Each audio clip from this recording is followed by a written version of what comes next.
Setup.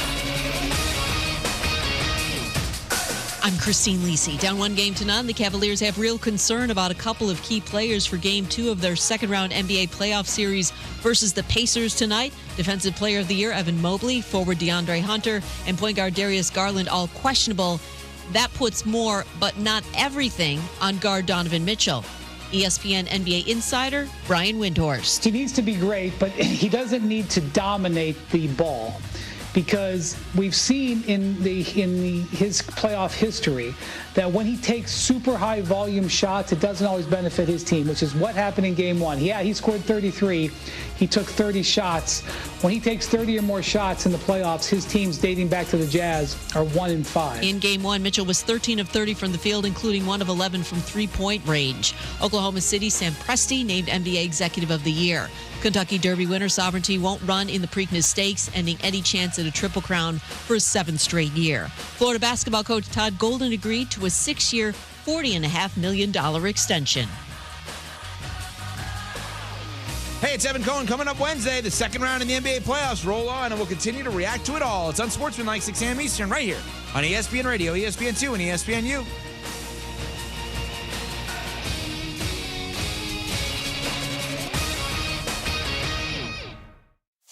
Matt Moscona. I'm very important. After further review. Say one more time. After further review with Matt Moscona. And here we go. Live from the Mercedes-Benz of Baton Rouge studio. That's right. Woo!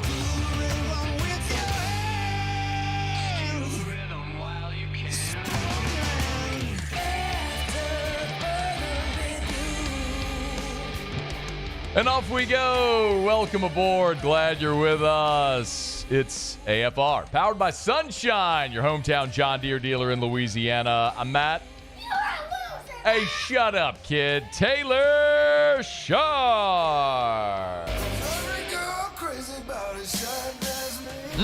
You so.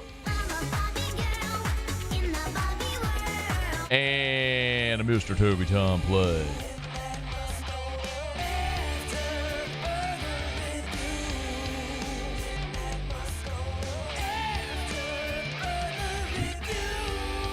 All right, we're here. Glad you are as well. Get out there and make it a good one. Shea Dixon in 15 minutes from right now. Mark Etheridge from D1 Baseball. He'll be here in 1 hour. We'll talk some baseball postseason projections. Saints rookie running back Devin Neal in hour number 3. Ton to do. Let us begin as we do every single day. It's time to pop the top on another edition of AFR with Bud Light. Drink easy. Well, a bit of a bummer. LSU and Grambling. By now, you know the final midweek game of this season, scheduled here for Tuesday, has been canceled.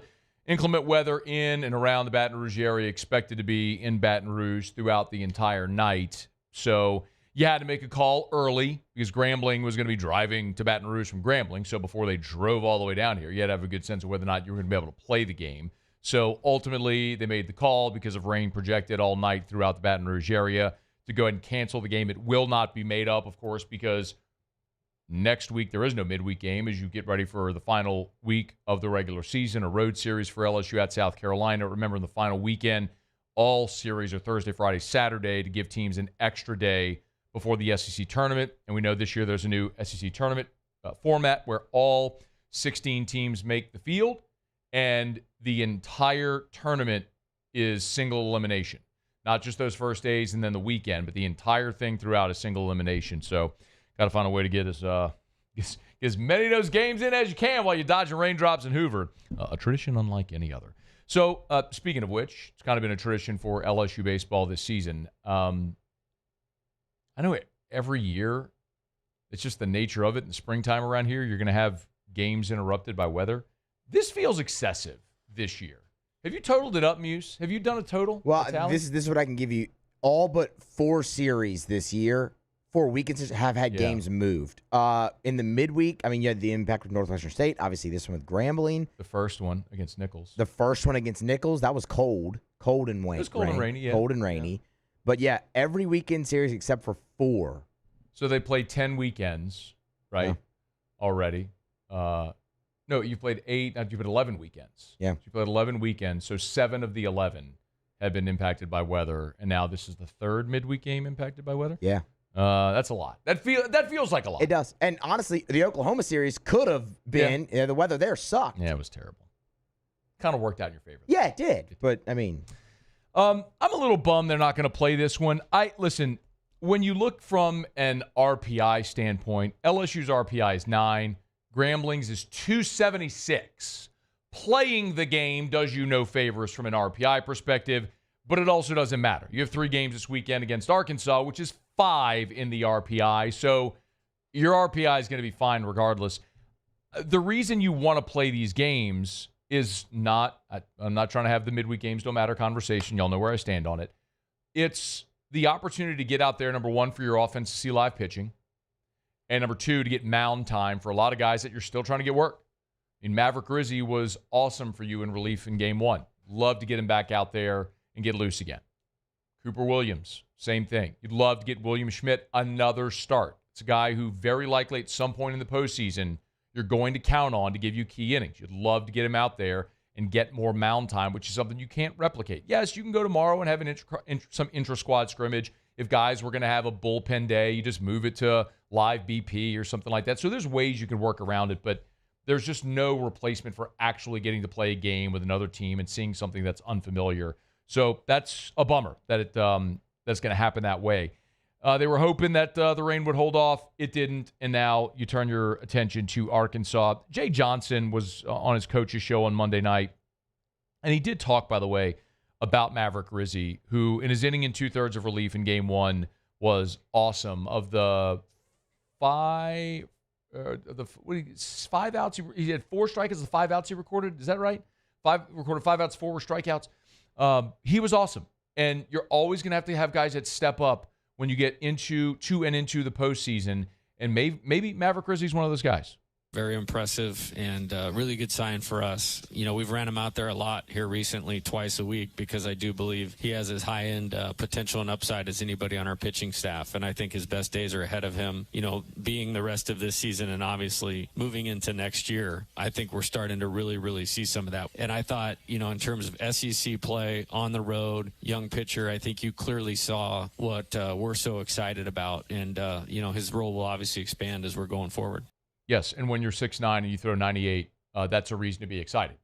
But for all of these guys, these young guys with great arm talent, remember the opening weekend, we raved because when they played Purdue-Fort Wayne, they had 8 guys that threw 95 or higher. And so we raved about the depth of the talent on the staff. What sort of started to manifest was the inability at times to throw strikes. So they narrowed down their rotations, as you're seeing, and now you're hoping among that narrowed down rotation, the guys that you're calling on continue to pitch better. That's happened for Maverick Rizzi. It was a disappointing series loss for LSU against Texas A&M, where you had it. I mean, you were 4 outs away from a series win, and you let it get away. Jay Johnson on his coach's show talked a little bit about what his message was to his team after the series loss. Just the message to the team was eyes up moving forward. I thought they competed really hard in the game yesterday. You know, we came up 4 outs short against a really good team. You know, it's the third of 4 teams I think we're going to play that's been ranked number 1 in the country at some point. You only get that in the SEC. So, like I said, great performance on Saturday night, especially from the pitcher's mound. I thought the team competed in the game very well yesterday. Really excited about some guys emerging out of the bullpen. And, you know, we look forward to a good week this week. If the old adage holds true and you need 7 or 8 guys, we've continued to look at that all year. Who could the 7 or 8 be that you count on in the postseason? And you're going to have your up 10, down 10 guys, right? And there may be situational spots where if you want a lefty like we saw Jay manage on Sunday, you want a situational lefty, you go to Cooper Williams, you'll go to DJ Primo. But if you're looking for guys that you're going to count on to start or extend for you, you want to be in the 7 to 8 guy range. Well, you could start with Anderson Ianson, and after that, it's kind of a question of who's next. Evans and Cowan are the most obvious. So you got 4 there. Do you have 3 or 4 more? Can some combination of Rizzi, Ware, Schmidt, Benj, Primo, Williams, like those guys that you've called Newt? I mean, I just rattled off 7 more names there. Can you find 3 or 4 of those 7 who you can give the ball to and trust are going to go perform for you? That's going to ultimately determine your ability as you move through the postseason, but obviously also your ability to hit the baseball. And that was a big issue. Actually, Muse, can we play 5, please? As much as we talked about the pitching, the offense has been a problem, and Jay Johnson addressed the struggles that they've had and how they're looking to fix it.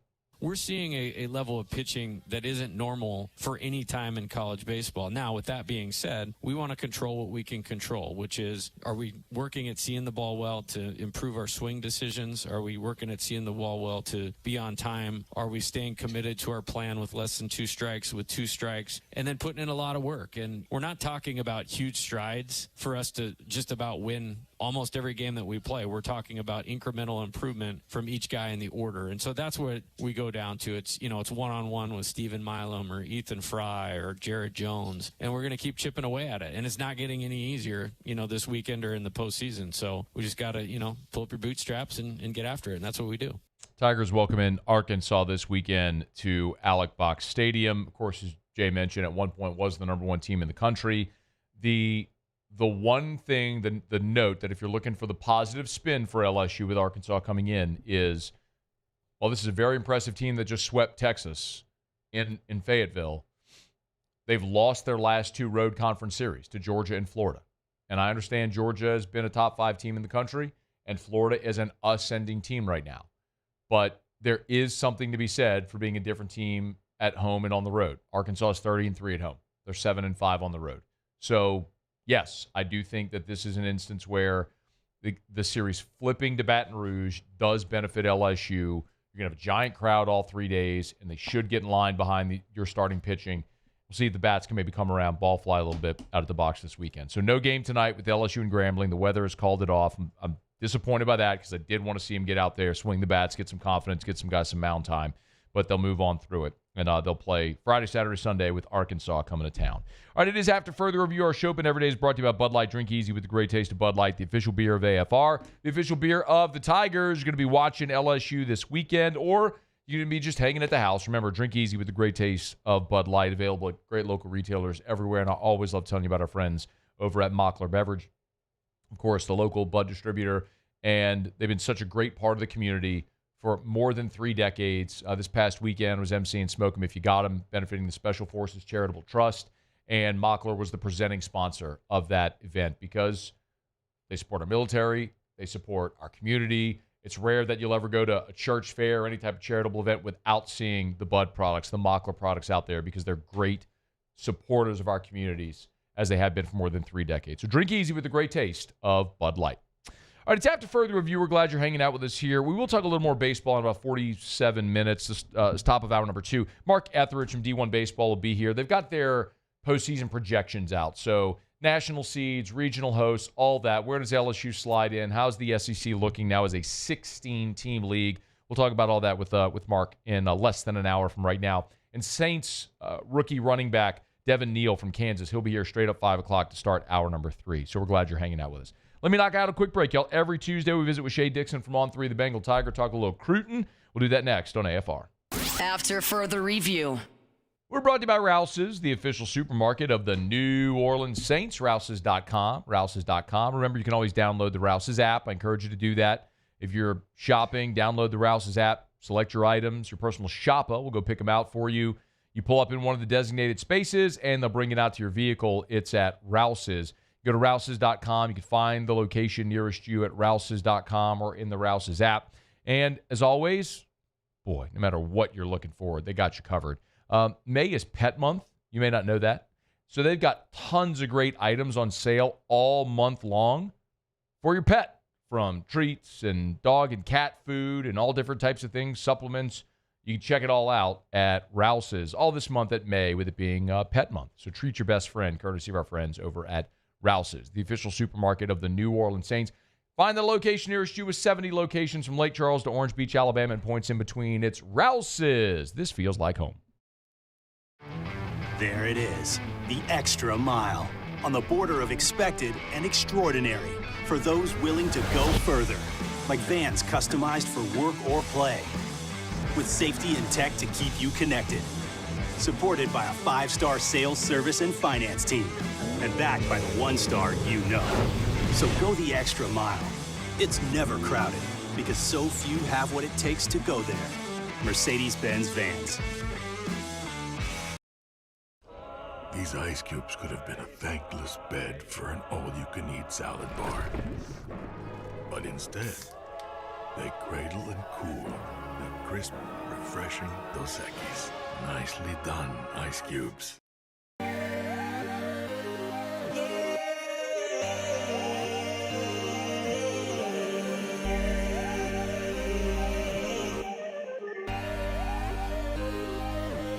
You gotta believe in a dream. Believe. You gotta believe in a dream. Believe. You gotta believe. My whole team on wild. ED, low T, or simply seeking to optimize your health and performance? Goodwood Men's Sexual Wellness offers a range of discreet services to address your specific needs. We empower men to reclaim their health and confidence. Visit yourgoodwood.com. Family owned and community driven. Service Chevrolet Cadillac, a legacy you can trust since 1972.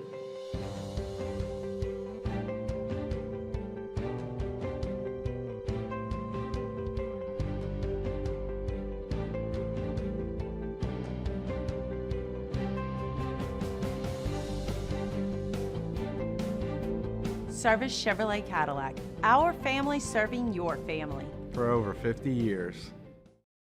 At Luba Workers' Comp, our journey began over 30 years ago with a simple belief.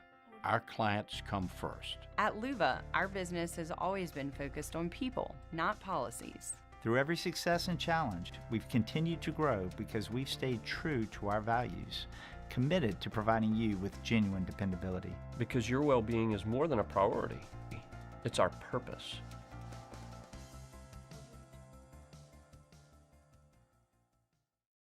When it comes to choosing energy for your family and your home, make the smart choice with natural gas. You can count on efficient and affordable natural gas to keep you comfortable and reduce your environmental impact to help protect our planet. Together, we're fueling our energy future. Atmos Energy.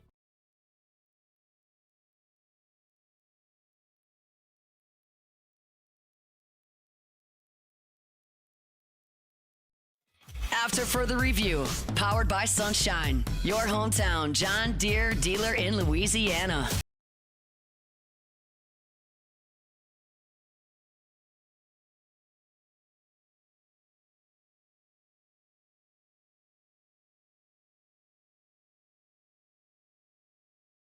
Broke ground on their newest location in Baton Rouge on Pico last week. So excited about that. Excited to see the continued growth. And really appreciate our friends over at Sunshine, your hometown John Deere dealer in Louisiana. Every Tuesday, we visit with Shea Dixon on 3 The Bengal Tiger. He's with us now. Shady, how are you, man?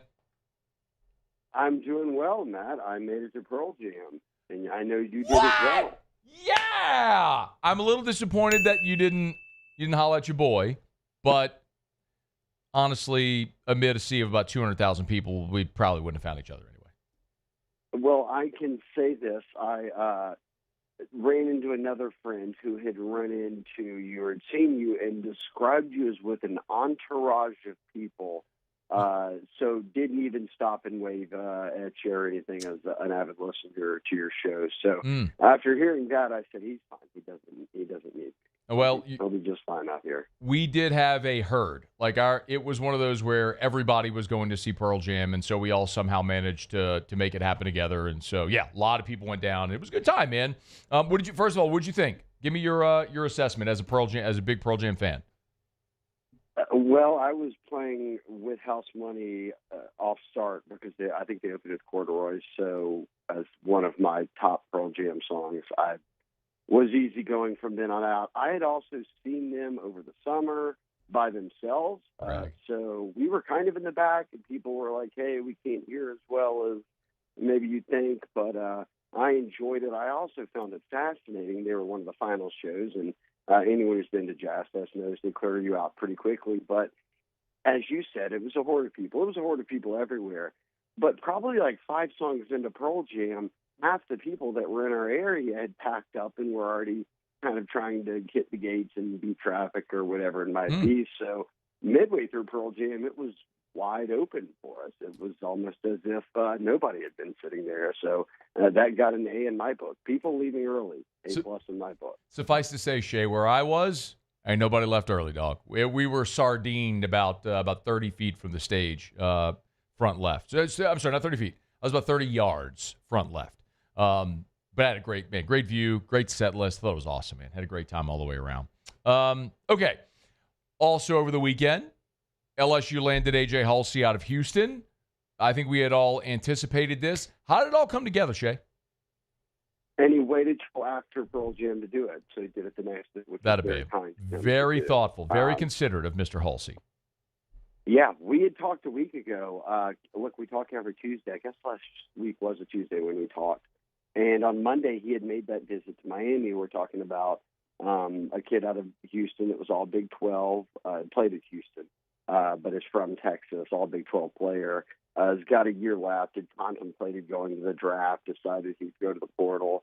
And he was coming off a Miami visit where Rick Ross was with him, and they had rolled out the red carpet. He is, or was, the most coveted safety still out there, and he had not made a visit or even set one to LSU at that point. And it almost felt like, okay, they're really playing from behind the eight ball here, and perhaps they were. But in the end, he landed at LSU, and from everything I've gathered, and you talked about this, but, in the NIL era, especially, or specifically with the kid who's got 8 months left and is a very notable, in terms of accolades, what he's accomplished, playing time, all of that, is going to be a guy who gets NIL brought up where LSU got to a comfortable spot with him, or I should say his agents. These college kids have agents now. That's well known. And they were able to get it done. And look, that was fresh off of getting Bernard Gooden. And you and I and anyone who listens to your show and is, somewhat more than a casual observer of LSU football could have said, I watched the games last year. I can look on paper what they have. And man, if there was anything that could make this icing on the cake and make this team a little bit better, it'd probably be some more experience at these two positions, deep tackle and safety. And what do you know, after kind of winning the first portal window in December, they get to the second smaller window, and they lose one guy who was, had not even played it down yet. He was an incoming freshman. And they then add two guys who were at the two positions. You just so happen to say, boy, they could use just a little help there, and then you feel really good about things. When you look at what happened this year in the portal, Shea, that's 18 additions, and they're right there, right? I mean, a lot of the beauty is in the eye of the beholder, but 18 additions, 23 players that have left. How do you sort of assess that in this whole portal cycle? I think that the assessment of the departures can obviously be viewed. Are they searching for playing time they would not have found here, first and foremost? And yes, would you love to keep every kid and develop them that you feel good about? Sure. I don't think that LSU, when compared to many other teams, out there, and certainly some of the upper echelon teams, lost players to the portal that they did not want to lose. And LSU didn't have that. And that also goes for the NFL draft. Look, Garrett Nussmeier is coming back. They got Harold Perkins back. He had to juggle the entire injury thing. But there's also guys who, don't let it fool you, could have been these agents get calls from everybody, and they could enter the portal, and you're thinking, well, you would have started next year. Why'd you hit the portal? Well, this team was offering me a bigger role and more money, whatever it might be. There was none of that. So I think departure-wise, by and large, more than 80-90%, correct me if you feel differently, are guys who just wanted to go and play elsewhere. And then I think on the contrary, unlike a year ago when they added a much smaller number and still didn't have a huge hit rate on, instant impact guys, this time they get 18 guys. I can point to double-digit of them and say, that guy will start or will play a pretty big role on the team. And on paper, that's just what it is. I kind of joked with Maddie B about it on our podcast. I'm not trying to say this is like that offseason, Matt, where it's like, where I just said, oh, well, they didn't lose really anybody that's going to hurt them, and they only gained all these guys that are going to help them. It sounds like the old, reports out of the weight room are everybody's, maxed out on the bench now. Nobody dropped a ball in spring practice. Everybody looks as good as they ever have. I just mean purely on paper, what they did in the first two windows, coupled with retention of the roster, like I didn't see any missteps, and it's been well documented and talked about, and you've done a good job covering it, and everybody in the local media has, of this kind of push they put into NIL, organizing, things beyond the field, and then being able to go out and execute coming off of a season where in the win and loss, chart, you took a step backwards. Like, Shea, do I wish they had retained Ricky Collins? Yes. But Michael Van Buren started 9 games. Do I wish they had retained Shelton Sampson? Yes. High ceiling. But Nick Anderson, Barry and Brown, Desno, they're all more accomplished players right now. I mean, you're not wrong. I mean, yes, there's guys you would have liked to have retained, but the guys you added are undeniably more experienced, more accomplished than who you lost. I mean, there is no discussion to the contrary of that. But what I do, please go ahead. There's a lot of one-to-one examples I think you use that you're spot on with. Like, and this isn't knocking players. This is just the era you're in. C.J. Daniels started for you last year at Liberty, and he left and went to Miami, and it was okay. You lose C.J. Daniels, but you get Barry and Brown, a guy from Kentucky who has no injury history. He's played 3 years in the SEC. He was a top 100 kid coming out of high school. He's got tied for the SEC lead in all-time return touchdowns. I think it's 5 or 6, but that would be an upgrade. So, if you're doing the one-for-one thing, I think they came out a lot more on the positive side and far more than the negative. And yes, that's going to happen when some guys are just leaving for more playing time, but also guys like that, guys you mentioned who did play and did start and left. They got in guys who did the exact same at other schools, but also did it to a higher degree. Shea Dixon on 3, the Bengal Tiger, is with us. One of the things that I think is questionable, though, Shea, I'm curious your thoughts on this, is the overall strategy, considering Brian Kelly, from the time he showed up, said they wanted to build through the high school ranks and develop and then supplement with the portal. And we've talked about it, Shea. They went from 15 to 13 to 9. Each of Kelly's first 3 years transfers in. Well, then this year you see this big boom to 18. Well, you didn't do that because you had to supplement the roster, like whenever he took over a situation with a barren roster where you needed numbers.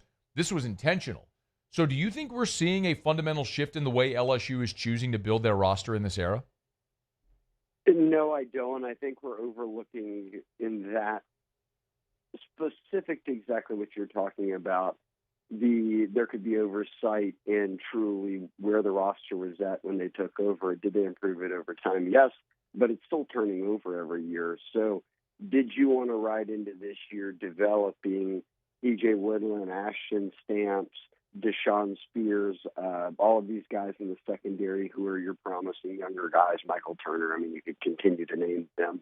Or did you also want to develop them but say, hey, look, we've got Garrett Nussmeier at quarterback. We've got all these other pieces in place. If we have the ability to go out there and make the roster better with many guys who are 1 year left, 2 years left, whatever it might be, and we can retain those other guys and develop them, then we're not continuing to take these lumps that come with, hey, look, we want to be heavy in high school and development and supplement portal. I do think he probably wants to be in that, let's add around 8 to 10 portal guys a year. But for me, I think, and anybody who looks at the roster, when you've got Nuss and a healthy Perkins and Weeks and your Aaron Anderson and these guys are in their final years, and you've got some pieces here and there on the defensive line that are getting kind of into the prime of their careers. Don McKinley's, Dave Relaford's, where they really get their shot. Do you go out there and grab maybe boost up a little bit more on each side than you normally would? I think the answer is yes. Look, probably we can answer it by, hey, how much did you think the team should be better?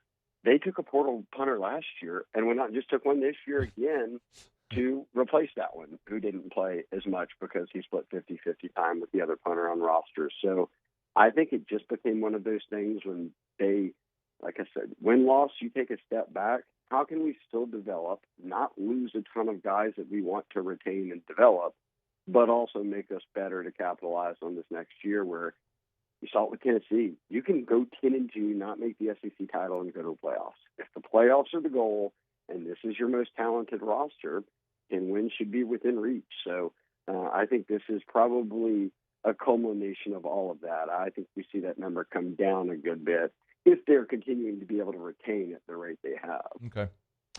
Hey, before you go, give us a thought, if you would, on where LSU currently sits with the 2026 class and with the calendar, what's ahead here as we move through May? Yeah, all the coaches are on the road right now, so you're starting to see some offers go out to younger guys, but really they're getting a feel for the 2026 class, finalizing the board ahead of what'll be summer official visits. So they've jockeyed at 1 and 2 in the rankings with Southern Cal. LSU's got a really good class already with double-digit guys, a number of number one guys at their position. And what I love most is it's rooted in Louisiana. It's rooted in border state guys. Your 5-star is a South Mississippi kid and wide receiver Tristan Keys. So it's not like you're spread all over the map where kind of you risk a lot of these guys saying, hey, I'm staying closer to home or whatever it might be. So coaches on the road, then we'll get into that wave of camp season, official visits, and by the time the dead period hits in July, Matt, which is only 2 months away, I mean, they'll have built more than half this class, given that they're already in the double digits. Shea Dixon, On 3, the Bengal Tiger, with us every Tuesday. Make sure you get him on Twitter at Shea Dixon. We appreciate it, man. Thank you.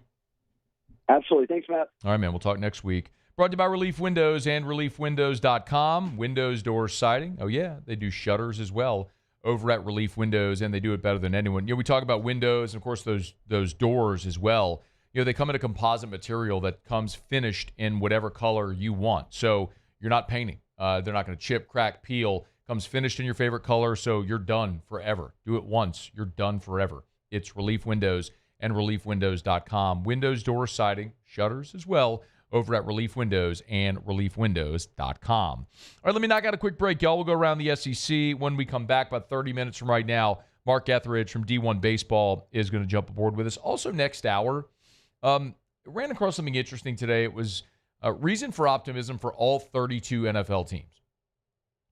And if you've listened to this show over the last 12 to 18 months, I ain't said a lot of nice things. I'm going to say something nice about the Saints next hour. You will not want to miss. How about that, huh? How about a new leaf is what I'm turning over. Turning it over, yeah. Bringing in some positivity today. Okay. That's what I'm doing. Okay. Allegedly. It's AFR. After further review. We're brought to you by Clegg's Nursery. Hey, y'all. Mother's Day's on Sunday. You can go get mom roses, and they're going to die in a week. Or you can go to Clegg's and buy mom rose bushes to plant in front or back that will produce beautiful, bursting blooms for years to come that she can enjoy. Not sure what to get her? Cool. Go to Clegg's, get mom a Clegg's gift card. Let her choose what she wants. Maybe it's not flowers. Maybe it's any of the outdoor decor, like the tuned wind chimes, which are an amazing accent piece to any outdoor space. If you've never seen them, you got to go check them out. They got them at Clegg's Nursery. Siega near Airline, LA 16 in Denham, Mid-City on Donmore, and the Garden Center on Greenwell Springs. Y'all, they've been serving Baton Rouge for more than 60 years. So get in your garden and just plant something and take care of mom with this Mother's Day at Clegg's Nursery. Gulf Coast Bank and Trust is giving our customers the power to bank anywhere, anytime during this challenging event. And we're right there with you. Our mobile banking app is a smart way to manage your money and time. Gulf Coast Bank and Trust, the bank that cares about you. BRAC teamed up to reimagine your parks, and you imagined big. With your help, we went to work, creating 12 beautiful community parks across the parish. A family-sized water park, miles and miles of trails, and parks just for your dogs. There are more places to splash, to explore, to run wild, and even soar. You imagined, we delivered. Gold. BRAC, your #1 park system in the nation.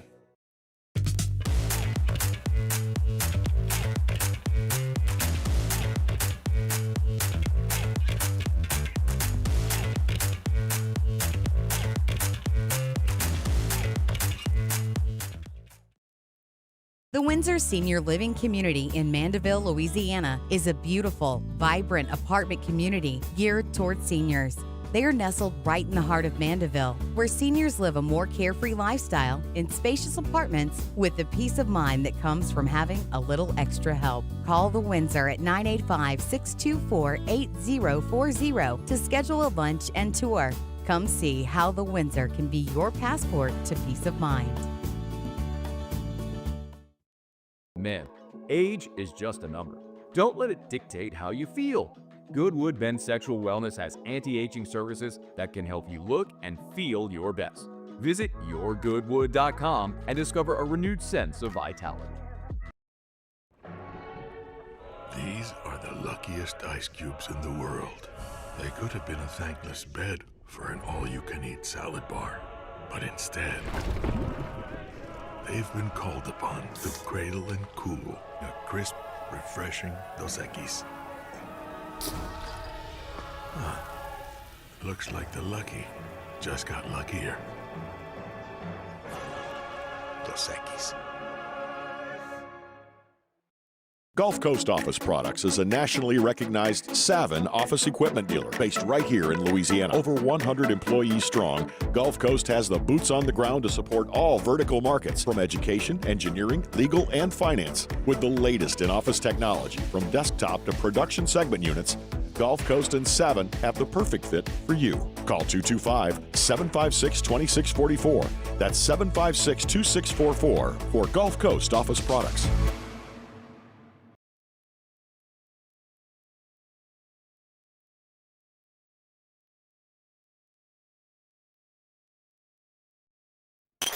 After further review, powered by Sunshine, your hometown John Deere dealer in Louisiana.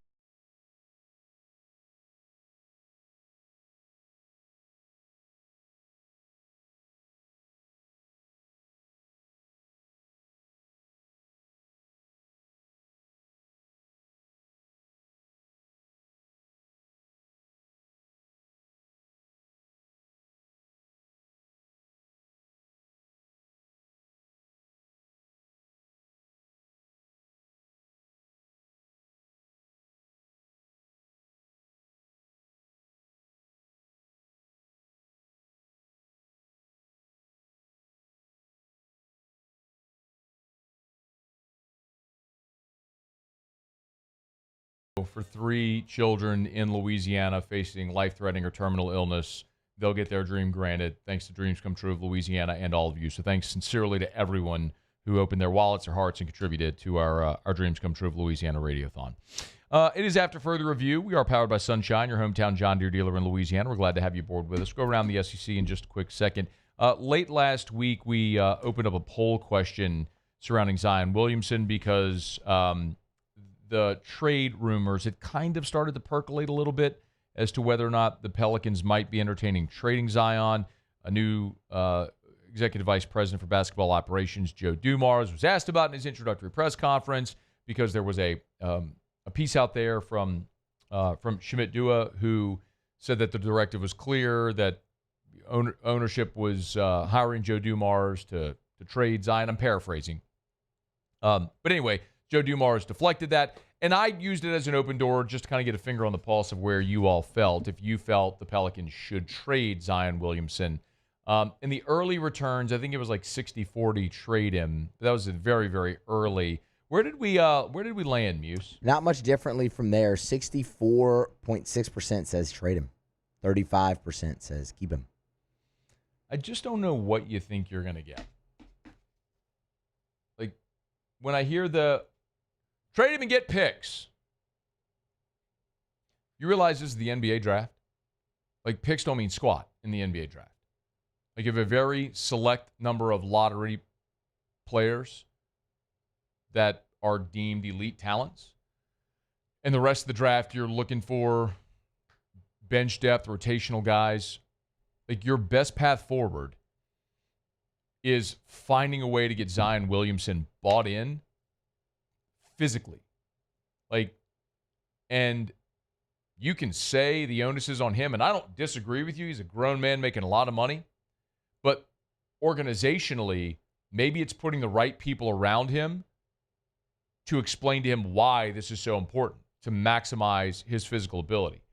I just don't know how you think trading Zion makes you better, because you're just not going to get assets that match his upside. Not what he's done so far, because effectively in his career so far, he's basically missed half of his career. He's basically played at 45% of the games since he was drafted. So he's missed just over half of his career. So how do you get him healthy to be able to play a full season for you and see what that looks like? He's still a young man. This guy's still in his early 20s. So I'm going to push back against the trade Zion. Like, I'm not okay with that. I mean, you traded AD. How did that work out? You traded Chris Paul. I mean, yes, that ended up landing you Anthony Davis. And if you could tell me and guarantee me that trading Zion would land you Cooper Flagg, I might entertain it more. But that ain't what this is. So could you get lucky and land a future Hall of Famer like Manu Ginobili or Draymond Green in round 2? Yeah, you could. Is it likely? No. It's unlikely you'll ever get a player like Zion again.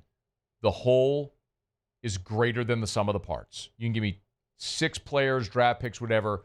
All of that collectively is not going to equal him at his best. So I say the onus is on the organization to find a way to keep him healthy and to maximize him, because that's when you'll be at your best. All right, it's After Further Review. We're brought to you by Supper Club. SupperClubBTR.com. Book your reservations, y'all. Mother's Day is coming up on Sunday. If you need plans for mom for Mother's Day, treat her to Supper Club. Know what a treat it is. Even if mom doesn't love steak, no worries. They've got great fish items, chicken. The lamb chops are divine. Of course, I tell you all the time, one of my favorite menu items over there is the veal parmesan. They bring the veal cutlet on the bone out to the plate, breaded, fried, and they have the skillet with the cheese and the marinara that they lay over that cutlet table side. The presentation is so much, because at Supper Club, yes, the food is otherworldly, as I've talked about all the time. Literally steak options that you can get at 2 restaurants in the United States of America. But the experience of being at Supper Club is unmatched. SupperClubBTR.com. Book your reservation today. SupperClubBTR.com for Supper Club. All right, it's After Further Review. Let's go around the SEC. Around the SEC, bringing you the biggest news from the nation's best conference, the Florida Gators. Win a natty, get a new contract. Todd Golden, who might just be a creepy felon, won a basketball championship, and so he's got a contract extension through Florida, at Florida through the 2030-2031 season. Comes with a significant buyout in the 8 figures. Yeesh. Anyway, the new deal totals $40.5 million over 6 years. The Georgia Bulldogs. Jared Curtis, 5-star quarterback out of Nashville, has committed to Georgia, 6'3", 225. He had previously been committed to Georgia, backed off of that commitment during the fall, now is recommitted to the Bulldogs. His other finalist was Oregon. He's a 3-year starter at Tennessee at Nashville Christian there in Nashville, Tennessee. He's the number 6 overall prospect, the number 1 quarterback for 2026. The Oklahoma Sooners. Oklahoma has added quarterback depth with Mercer portal quarterback Whit Neubauer. Neubauer entered the portal as a true sophomore, so he has 3 seasons of eligibility remaining there with the Sooners. Played 9 games for Mercer as a true freshman with 12 touchdowns and 4 interceptions. The Ole Miss Rebels. Ole Miss has added OSU, that's Oklahoma State freshman, Ma'aliaku Smith via the transfer portal as well. 6'4", 185 from Sacramento. Played at Oklahoma State, now is headed to Ole Miss. Played in 4 games last season. Actually started the final 2 games against Texas Tech and Colorado. Former 3-star recruit, the number 32 overall quarterback in the 2024 cycle when he signed with Oklahoma State, now headed to Ole Miss. The Kentucky Wildcats. And SMU wide receiver transfer Ashton Cozart has committed to Kentucky. He's a former 4-star recruit. Started his career at Oregon, didn't appear in a game. So then he transferred to SMU for 2024, caught just 1 pass. Now He's headed to Kentucky. He was the number 30 wide receiver in the country coming out of high school. All right, there you have it. That is Around the SEC. Our Tuesday shows are powered by Sunshine, your hometown John Deere dealer in Louisiana. 15 minutes from right now, we'll welcome on Mark Etheridge from D1 Baseball. Talk a little bit about postseason projections. How many SEC teams will get regional host sites? How many SEC teams will get a national seed? What do the Tigers have to do to lock up a top 8? We'll get to that in about 15 minutes. When we come back, one of the weirdest scheduling quirks we may ever see in college football. We'll discuss on AFR. AFR. Man, I love telling you about Action Industries and the Advanced Turnaround Group. Of course, Action Industries, proud partner of LSU Athletics. No baseball game tonight, but when you do watch LSU baseball, every mound visit sponsored by Action Industries. And when we tell you about Action Industries, remember, their turnaround arm is the Advanced Turnaround Group. So it's one company, but they have a separate division, the Advanced Turnaround Group, which is their turnaround arm of the company. So same great people that own it, but a completely different set of resources for the Advanced Turnaround Group. Experts in completing your turnaround safely and efficiently. It's the Advanced Turnaround Group. So we're in turnaround season really through October. So if you need someone to bid your next turnaround, remember the Advanced Turnaround Group over at Action Industries. 24/7 emergency availability. Also, specialty welding is available. It's the Advanced Turnaround Group over at Action Industries. At Bayou Automotive, we believe in a sales process that puts you first. We want you to experience an easy purchase with clear pricing and great service. Let Bayou Ford and Bayou Chrysler Dodge Jeep Ram be your trusted partners in finding your perfect vehicle. The crew at Bayou Automotive is going to do right by you. Baton Rouge's home for real rock. It's Eagle 98.1. Foo Fighters. Led Zeppelin. AC/DC. Pearl Jam. And the flagship home for LSU sports. Take us anywhere with the Eagle 98.1 app. Eagle 98.1 is the rock station. At Auctioner, we know healing is a team sport. That's why we've partnered with world-renowned orthopedic surgeon Dr. James Andrews to create the Auctioner Andrews Orthopedics and Sports Medicine Institute. Whether you're a professional athlete or a weekend warrior, our team of specialists are dedicated to getting you back in the game. So whatever your reasons are for reaching your personal best, we've only got one: you. Auctioner Andrews Institute. Long live you. ED, low T, or simply seeking to optimize your health and performance? Goodwood Men's Sexual Wellness offers a range of discreet services to address your specific needs. We empower men to reclaim their health and confidence. Visit yourgoodwood.com. Family owned and community driven. Service Chevrolet Cadillac, a legacy you can trust since 1972.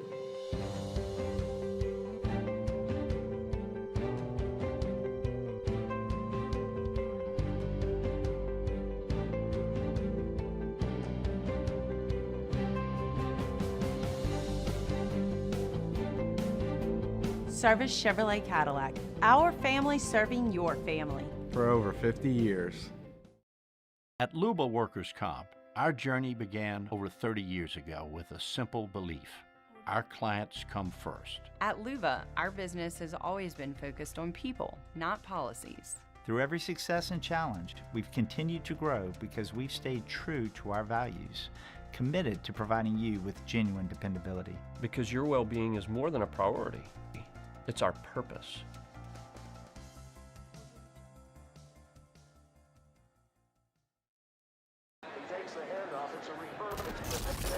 When you can't rely on technology, you can rely on Mountain Cold Refreshment. Dave's back on. Coors Light. Choose chill.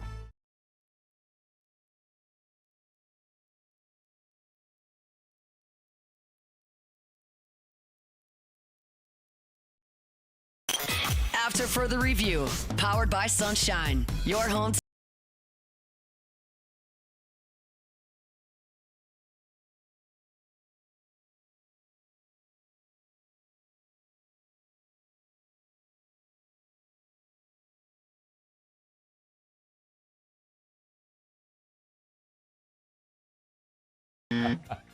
The Otter was down and out yesterday. He did manage to give us Celtics -9. Looked good for a good bit. And, boy, they just kept shooting threes and kept missing. I was telling Muse and Taylor, I was sitting on my outdoor kitchen last night watching that game. Might have had a glass of wine and a cigar. And and watched Boston just keep shooting threes. I saw the highlight on SportsCenter later that night because I didn't watch the game live, and I was just like, oh, wow. I mean, at some point, you would think they would abandon it. At some point. The halftime show was like, I want to go back and find it in hindsight because listening to Chuck talk about how the series is over. This is what you're going to see. Like, they can't the Knicks can't compete. They don't have size. So, just the whole thing. And I'm going, man, run that back at this point. At freezing cold takes. Or what is it? At old takes exposed. Whatever. Takes exposed, at old takes exposed. Anyway. Muse didn't watch it because Muse doesn't like the NBA playoffs until it's the finals, he told us, right? That's it? I mean, I said I'll watch the finals. I didn't really necessarily say I don't like the NBA playoffs. I don't know. I don't remember what I did last night, Matt. I went home, ate dinner, and other than that, You said you were going to watch some World War II show or something. No, I did that the other night. Oh. It was actually really good. Well, if Notre Dame and Clemson were on, maybe you'd have watched that. Probably would have, yeah, because I love college football. Well, that's going to happen pretty regularly now. Notre Dame and Clemson have agreed on a 12-year series. Ross Dellinger broke this news earlier today on Twitter and over at Yahoo. 12-year annual football scheduling. The series works independently of the ACC structure, but counts as one of Notre Dame's 5 ACC games. So let me get this straight. So the series works independently of the ACC structure, where the ACC assigns Notre Dame 5 games a year. But it counts as one of those 5.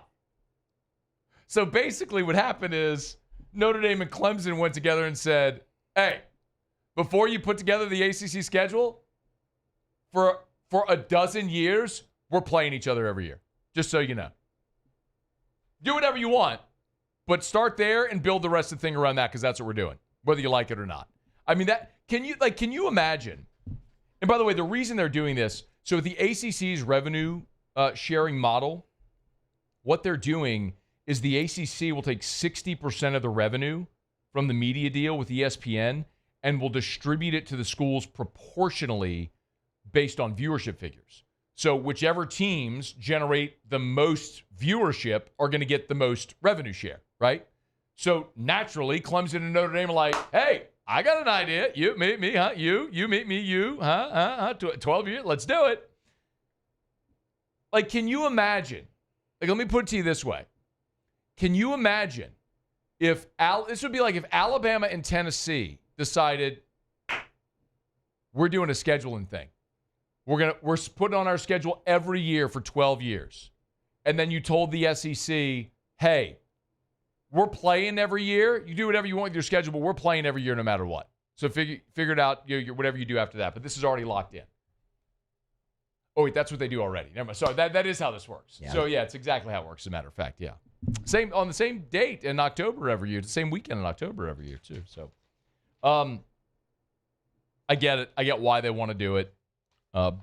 It's just further illustration of how the haves and the have-nots are so diametrically opposed, and how we are inevitably, like every story like this, we are just further heading and just barreling toward a complete separation of college football from the rest of college athletics and within college football, the haves and the have-nots. When Clemson and Notre Dame just say, we don't care what you're going to schedule, we're playing each other for a dozen years straight.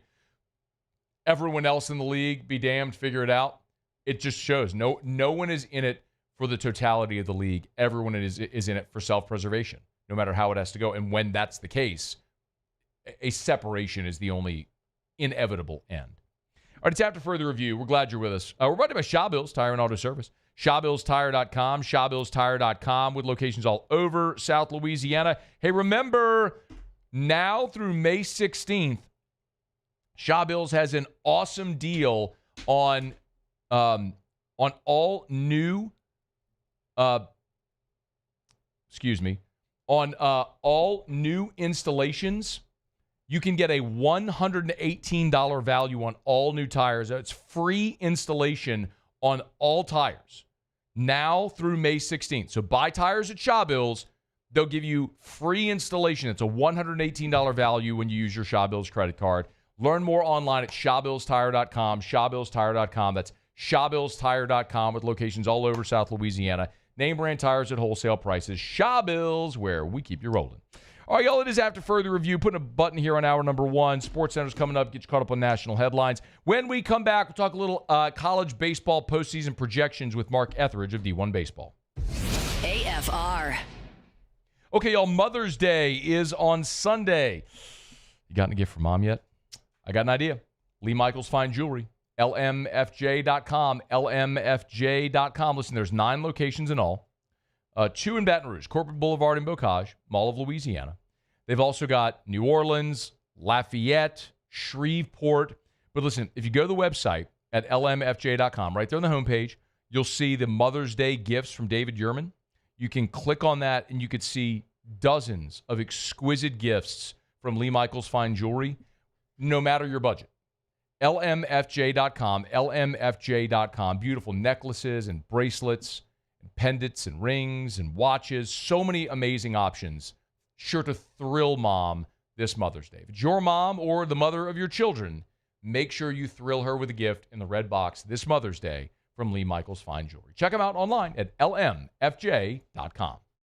At Bayou Automotive, we believe in a sales process that puts you first. We want you to experience an easy purchase with clear pricing and great service. Let Bayou Ford and Bayou Chrysler Dodge Jeep Ram be your trusted partners in finding your perfect vehicle. The crew at Bayou Automotive is going to do right by you. It's not just a game, it's a religion. You've got your team colors, team swag, and now your very own website. LouisianaSports.net. Everything LSU, Saints, and Pelicans. Sports on demand. In-depth coverage by sports writing pros with continuously updated news. And with the LouisianaSports.net newsletter, you get pinged directly with top trending stories. Best of all, now and always, no paywall. It's free. LouisianaSports.net. Powered by 104.5 ESPN Baton Rouge. Your home for Louisiana sports. Men, age is just a number. Don't let it dictate how you feel. Goodwood Men's Sexual Wellness has anti-aging services that can help you look and feel your best. Visit yourgoodwood.com and discover a renewed sense of vitality. These are the luckiest ice cubes in the world. They could have been a thankless bed for an all-you-can-eat salad bar. But instead, they've been called upon to cradle and cool a crisp, refreshing Dos Equis. Looks like the lucky just got luckier. Dos Equis. Gulf Coast Office Products is a nationally recognized Savin office equipment dealer based right here in Louisiana. Over 100 employees strong, Gulf Coast has the boots on the ground to support all vertical markets from education, engineering, legal, and finance. With the latest in office technology from desktop to production segment units, Gulf Coast and Savin have the perfect fit for you. Call 225-756-2644. That's 756-2644 for Gulf Coast Office Products. At Ochsner, we know healing is a team sport. That's why we've partnered with world-renowned orthopedic surgeon Dr. James Andrews to create the Ochsner Andrews Orthopedics and Sports Medicine Institute. Whether you're a professional athlete or a weekend warrior, our team of specialists are dedicated to getting you back in the game. So whatever your reasons are for reaching your personal best, we've only got one: you. Ochsner Andrews Institute. Long live you. Looking for the ultimate game day experience? Come to the Queen Casino in Baton Rouge. Savor game day platters and snacks, plus drink specials at 1717 Kitchen and Cocktail. So come out for game day and let our team make you the MVP. The Queen Casino, where every moment is a win.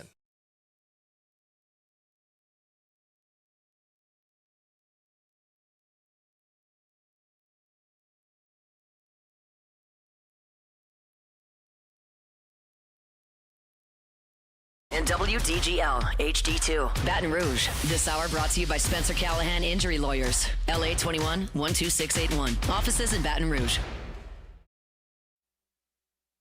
This is SportsCenter. I'm Christine Lisi. As they get ready to host the Pacers in Game 2 of their second-round NBA playoff series tonight, real concern for the Cavaliers about the availability of a couple of key players, according to Coach Kenny Atkinson. Injured power forward Evan Mobley, forward DeAndre Hunter, and point guard Darius Garland all questionable, adding to the worries for a Cavs team down 1-0 for ESPN NBA front office insider Bobby Marks. Indiana's a good team. Indiana will run you off the court. Cleveland's defense has been kind of their bread and butter. I'm concerned because we saw a pattern that we saw last year where it's ISO heavy. If Donovan Mitchell is going to shoot 30 shots, Cleveland's going to lose in this series, and they're going to lose pretty quick here. Bobby Marks on Unsportsmanlike. Oklahoma City Sam Presti named NBA Executive of the Year. Kentucky Derby winner Sovereignty won't run in the Preakness Stakes, ending any chance at a Triple Crown for a 7th consecutive year. A month after winning the national championship, Florida's giving basketball coach Todd Golden a 6-year, $40.5 million extension. It runs through the 2030-2031 season. Hey, it's Evan Cohen. Coming up Wednesday, the second round in the NBA playoffs roll on, and we'll continue to react to it all. It's on Sportsmanlike 6 a.m. Eastern right here on ESPN Radio, ESPN2, and ESPNU.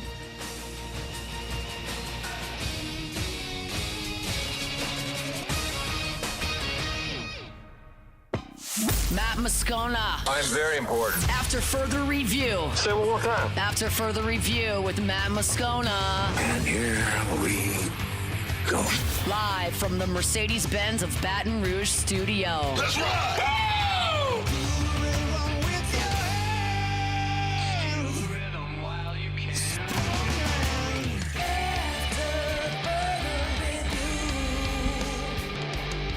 Hour 2, off we go. Welcome aboard. Glad you're with us. AFR, powered by Sunshine, your hometown John Deere dealer in Louisiana. I'm Matt. This is Shaq O'Neal, and I hate Matt. Taylor Sharp.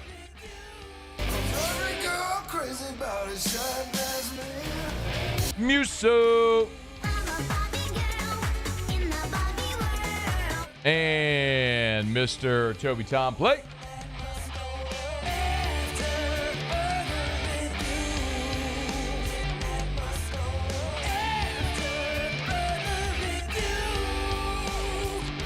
All right, we're here. Glad you are as well. Get out there and make it a good one. 1 hour from right now, Saints rookie running back Devin Neal out of Kansas will be with us. A lot of people excited about that pick. Kansas's all-time leader in rushing touchdowns dropped into round 6. The Saints snagged him. What can we expect? We'll talk to the Saints rookie in 1 hour.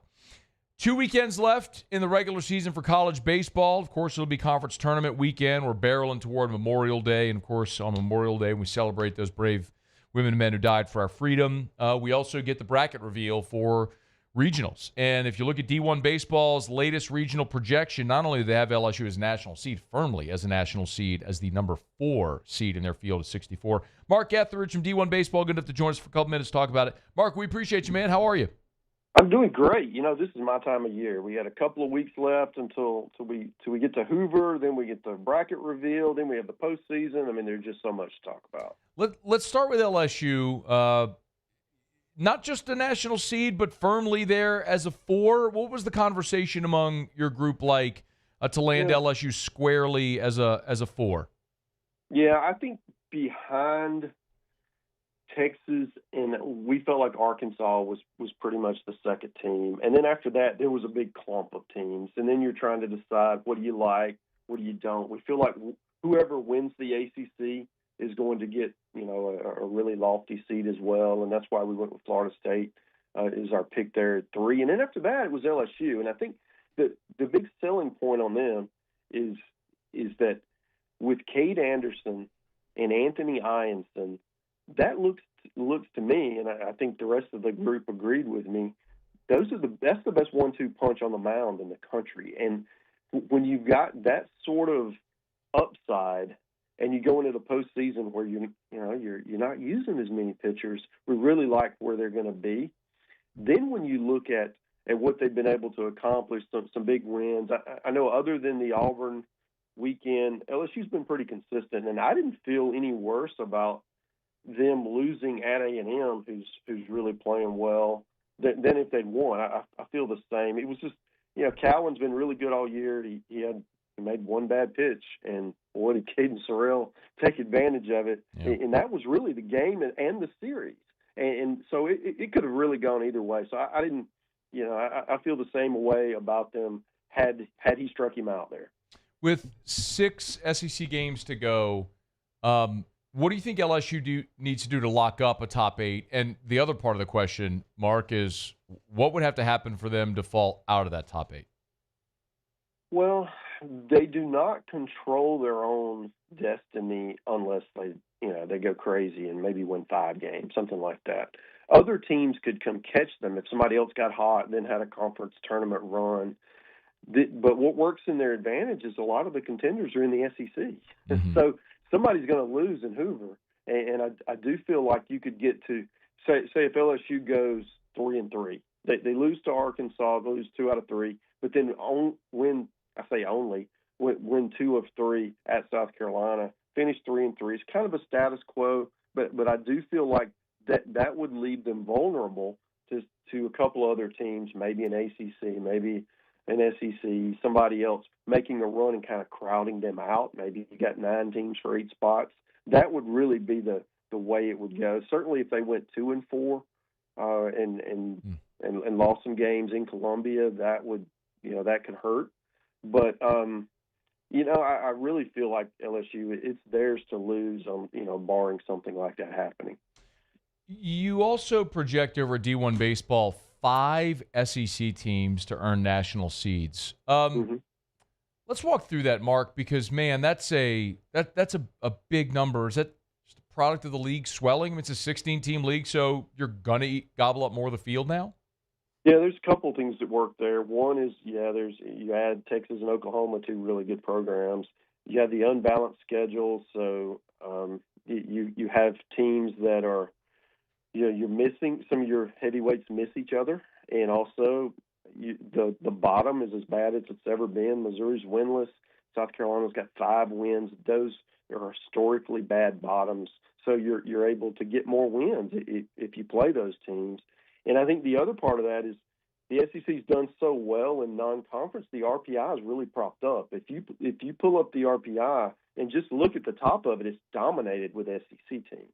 And I think that's where you've been around this long enough to know how the committee tends to really lean heavily on the RPI to make those decisions, and I feel like that will continue this year. Mark Etheridge is with us from D1 Baseball. He's on Twitter at Mark Etheridge. I'll give him a follow. The other gigantic number is 14. That's 14 SEC teams in the field of 64. Mark, do you think that's where this is going to land ultimately? Well, I wrote something about that this morning, and I think there are independent, distinct paths for all of our 3 seeds, which are Florida, A&M, Mississippi State, and Kentucky, to all make it. I think Kentucky is the most vulnerable, basically because they really need to go 3-3 down the stretch. They host Oklahoma, and they go to Vanderbilt. Those are 2 really tough series, but they've got to split them, I feel like, to get there, or else they're going to go into Hoover needing to make a run. Mississippi State is a team that we probably, they just fired their coach. You're not expecting them to be in great position, but they swept Kentucky, and that really gave them a path because they host Ole Miss. You got to like their chances the way they're playing at home against your rival. And then they go to Missouri, who's winless. They've got a shot to win 14, 15 conference games, and if that happens, they're certainly going to make it. Florida has just turned their season around, decimated with injuries early. Right now they're playing as well as anybody. They go to Texas this weekend. If they don't get swept, if they can just steal one, I feel like Florida is going to make it because their RPI is so good. And then you've got A&M, who preseason number 1 was really, really struggled early in the year, and right now they're playing as well as anybody. They have series wins over Tennessee, Arkansas, and LSU. Nobody on the bubble is going to have anything near that. Heck, most of the hosts are not going to have anything like that. So they're going to get in, barring some catastrophic collapse. And they also play Missouri. So you like their chances for them down the stretch. So they're paths. I don't know that they're all going to make it. It's going to depend on what happens around the rest of the country. But say Kentucky wins 4 games and Mississippi State wins 4 games, that takes the mystery out of it, and you're going to get 14 of the 16 SEC teams in the postseason. And keep in mind, there are only 16 regionals. Yeah. All but 2 will have an SEC team in it. What about Tennessee sort of lurking there as you all project them as a regional host, as the number 9 national seed? What do you think over the next 2 weeks lie ahead for Tennessee that might be able to jump them back into the national seed projection? Yeah, they're at a crossroads. They've lost 3 home series in a row. They've lost 4 of their last 5 SEC series, and it doesn't get any easier. They host Vanderbilt, who can really pitch this weekend. And then they go to Arkansas. So that's a really tough road. We felt like they would probably split those and stay right around in that outside the top 8, but one of the top contenders for that. But then they always seem to play well in Hoover as well, and they could kind of get back in the race. I think for them, it's a really talented team. They've had ups and downs, and I don't know if a lot of guys from the portal. I don't know if some of that's got something to do with it, just not gelling. But they played so well early in the year, and right now they're just in a funk. And, losing at home, that's one of the – if you would have told me before the season if you would have asked me before the season, what are some of the toughest venues to play in, Tennessee would have been one of the first ones I'd have brought up. And they've lost 3 in a row at home. It's just really baffling. I don't have I don't think anybody really knows what's going on up there.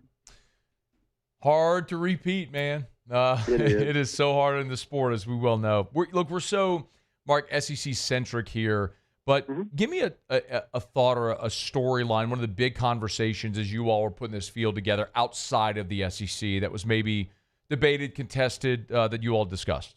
Yeah, the Big Ten, another bloated league, way too many teams. Everybody doesn't play each other, so the schedules are so unbalanced. Iowa is leading the conference, but their strength of schedule within the conference, because of who you miss and who you play, is one of the worst.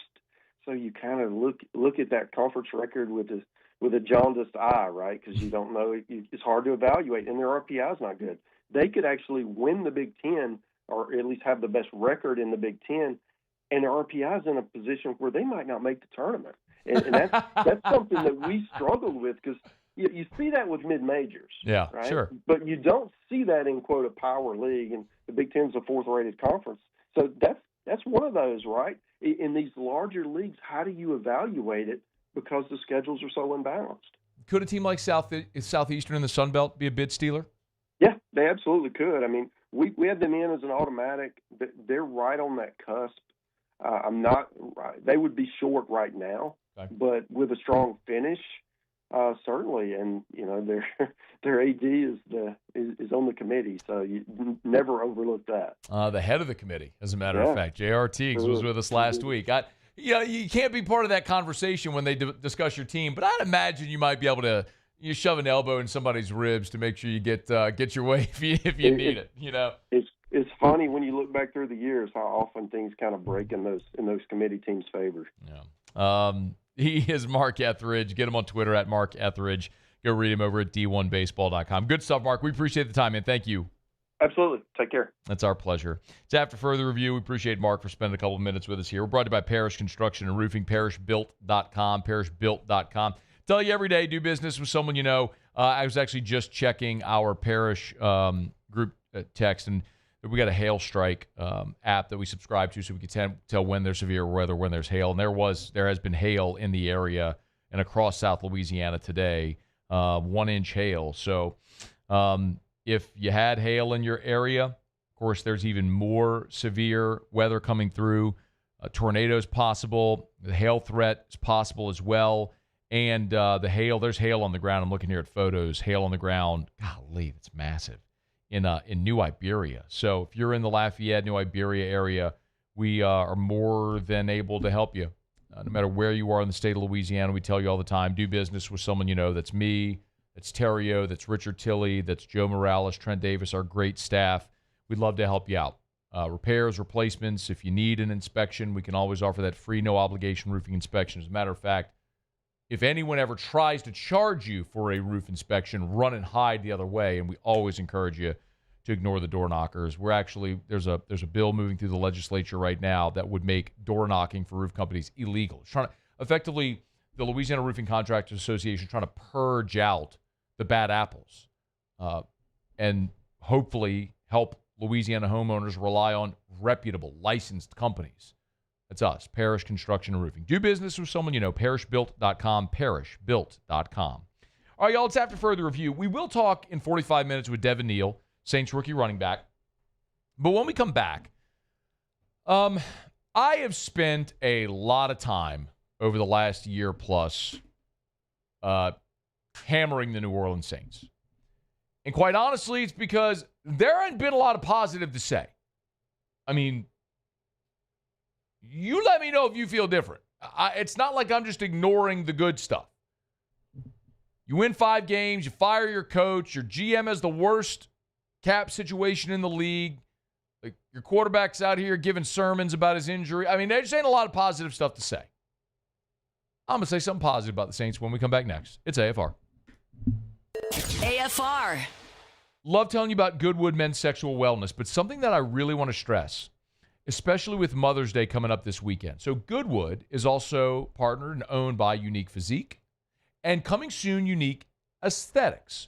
So the 3-in-1 will have a full service and complimentary health services plan there with aesthetics and, of course, hormone therapy and all the likes. Well, if you go to shopwithmatt.com, my name, shopwithmatt.com, they are pre-selling at incredible discounts products and services for Unique Aesthetics.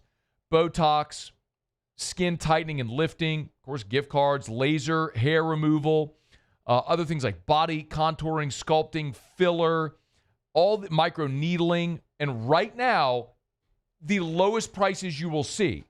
Shopwithmatt.com. Use the code UPLoyal10.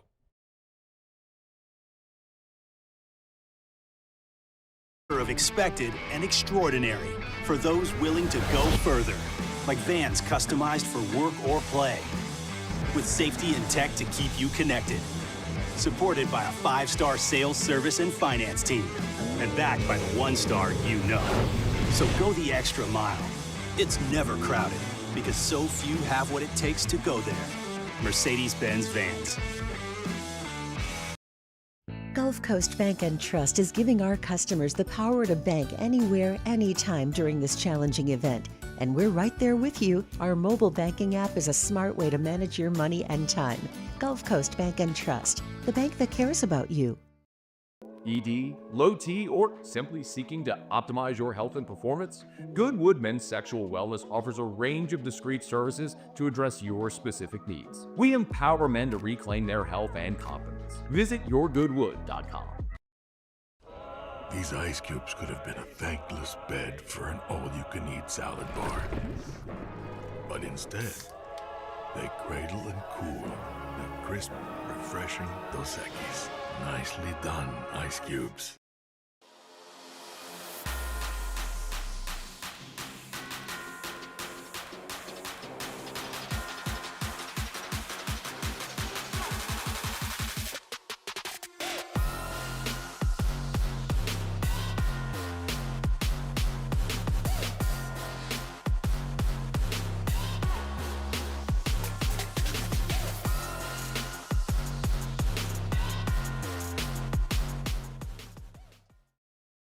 Family owned and community driven. Service Chevrolet Cadillac, a legacy you can trust since 1972.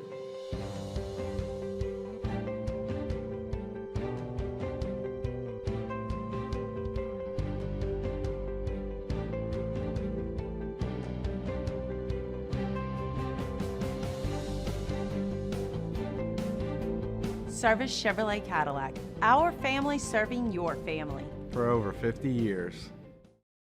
At Luba Workers' Comp, our journey began over 30 years ago with a simple belief. Our clients come first. At Luba, our business has always been focused on people, not policies. Through every success and challenge, we've continued to grow because we've stayed true to our values, committed to providing you with genuine dependability. Because your well-being is more than a priority. It's our purpose.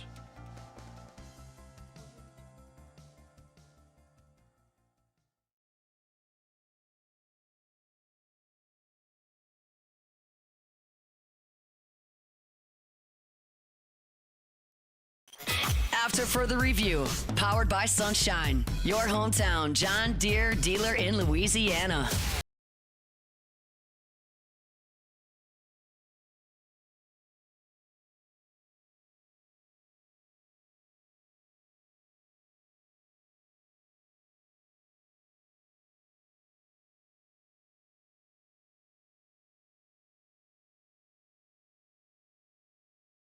Compact models, perfect for small property owners.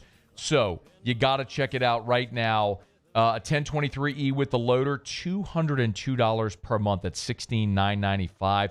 The 1025R with the loader, $234 per month at $19,667. Amazing deals, and they're hiring for their parts counter in Donaldsonville and New Roads.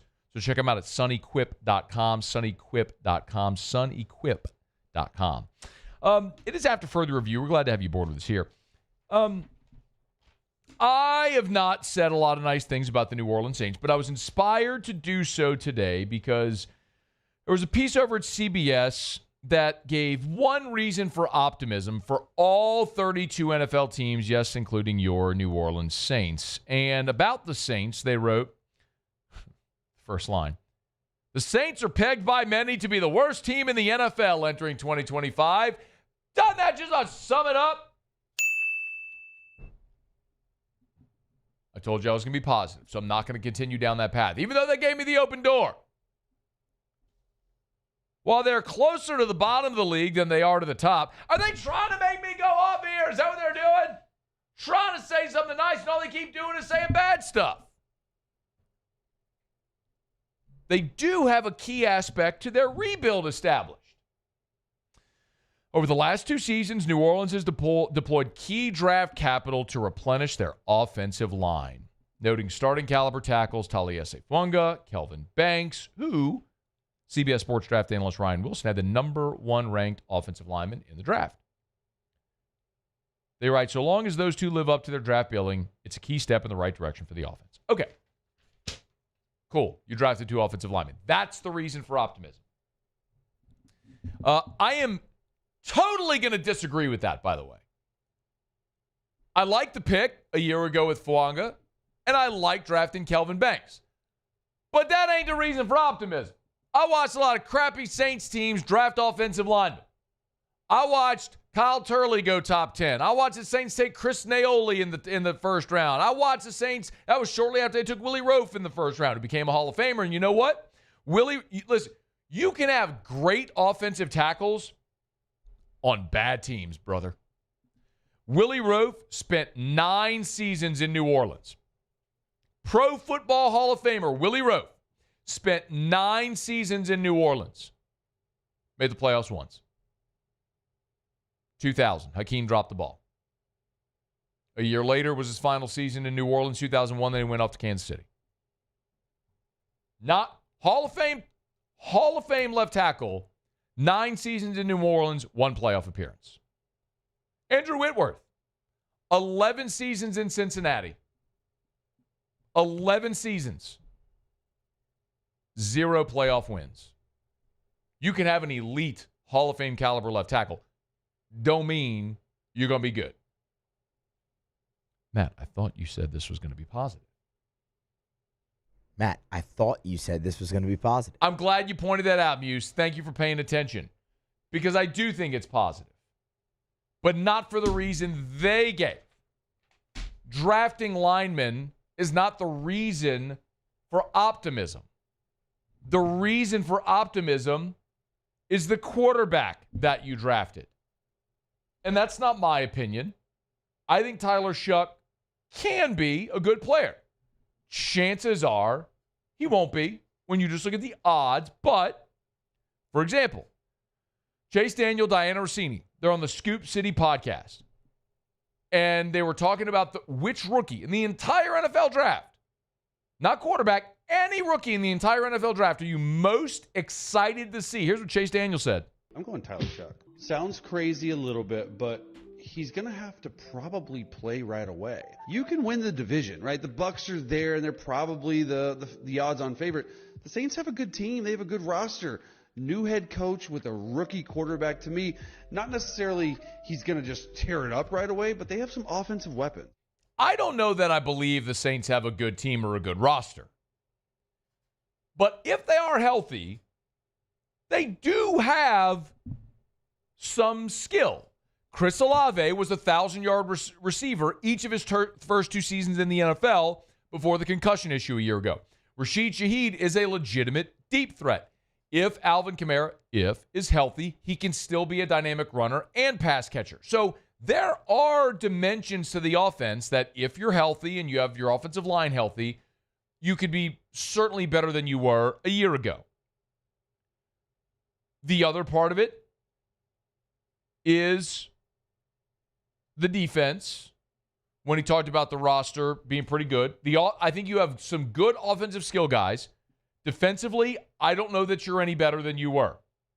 Last year, you were 30th in total defense, 31st in rush defense, 27th in pass defense, and 19th in scoring defense. You were poo-poo defensively. And I don't know that you're any better. Could Vernon Broughton make you better? Yeah. Could Devon Gottschalk coming in make you better? Yeah. Could Justin Reed make you better? Yeah. Does any of that make you a top 10 defense in the NFL? No. But, point Chase Daniel made, you're still in a bad division. And you could improve enough to win a bad division. Greg Cosell, NFL analyst and scout. He was on the Ross Tucker podcast. He's really big on Tyler Shuck as well. Kellen Moore has shown that he can work with any quarterback and that he takes the parts of his scheme and his playbook that fit the quarterback. You know, we've talked about this, and you know this, Ross. Size is a trait. He's 6'5". That's a trait. I thought he was a higher level prospect based on his college tape. The point I made, and I'm glad you said it, was I said his tape was the second best in my view of any of the quarterbacks coming out. Now you have to fit him into a scheme. I don't see a problem at all with Kellen Moore. He can do whatever his talent demands. But this guy has all the traits and physical attributes to be a quality starting NFL quarterback. Okay. Greg Cosell, NFL analyst scout, says Tyler Shuck's got all the traits to be an NFL starting quarterback. Talked a little more about Shuck's game. You know, at his core, he's a pocket passer, but he has enough mobility and athleticism to get outside the pocket. He can make throws on the move. For people who've seen his highlights, they've seen him make throws off platform. But I really liked his tape a lot, and I think that he has a chance to be a good player. Okay. Not me saying it. Chase Daniel saying it, former NFL quarterback. Greg Cosell saying it. We saw all throughout the NFL draft and pre-draft process Louis Riddick very high and Tyler Shuck. Again, this is just reason for optimism. I'm being positive here. Right? I'm being positive. You're being positive. I have to point out that the defense was atrocious, and I don't think they're any better. I have to point out that all of your receivers are pocket people. Muse loves that one. It's true. You don't have any big-bodied receivers. I have to point out that you got a 30-year-old running back that's been declining and another running back that you wasted a day 2 pick on who can't seem to ever want to be healthy and play. But maybe Devin Neal changes that. Could. Probably won't. Could. I'm trying.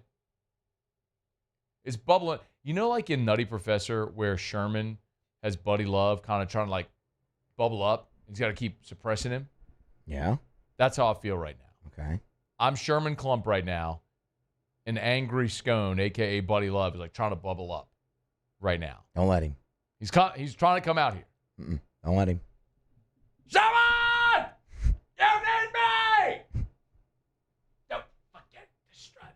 It's a good movie. It is. It's been a while. I actually now need to sit down and watch Nutty Professor again. Yeah. That's what I feel like right now, Muse. Trying to be positive. You're doing well. Keep going. Nope. Done.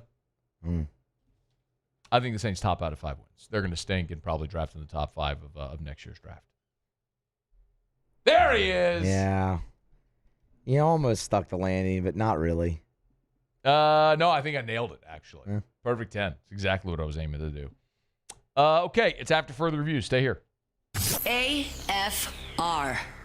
We're brought to you by Duplessis Builders, duplessisbuilders.net, duplessisbuilders.net. Y'all, whenever we talk about the pool building process, I don't want this to be boring to you, but it's important that I point out how Duplessis goes about their process because it gives color and description to why they were able to give a 10-year workmanship warranty. Like when some companies say we'll build your pool in 2 weeks, like that's not a real thing. At Duplessis, the excavation takes 2 to 3 days. Then they'll shoot the gunite. Takes 21 days for gunite for concrete to cure. So they're not going to proceed until those 21 days have passed. The product will last longer, so they're not going to rush the process. After you let that tiling and coping cure for 2 weeks, then you add water. Before you add water, then you plaster. So it's why a lot of pools start to fail in 2 to 3 years because they don't do it right. You'll never worry about that with Duplessis Builders.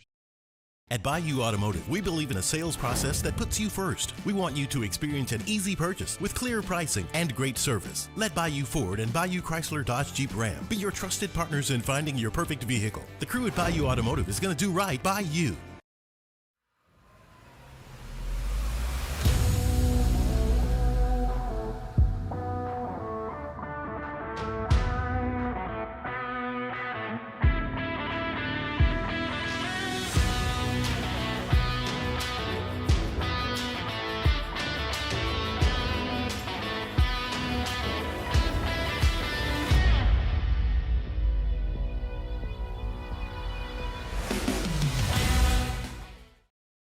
ED, low T, or simply seeking to optimize your health and performance?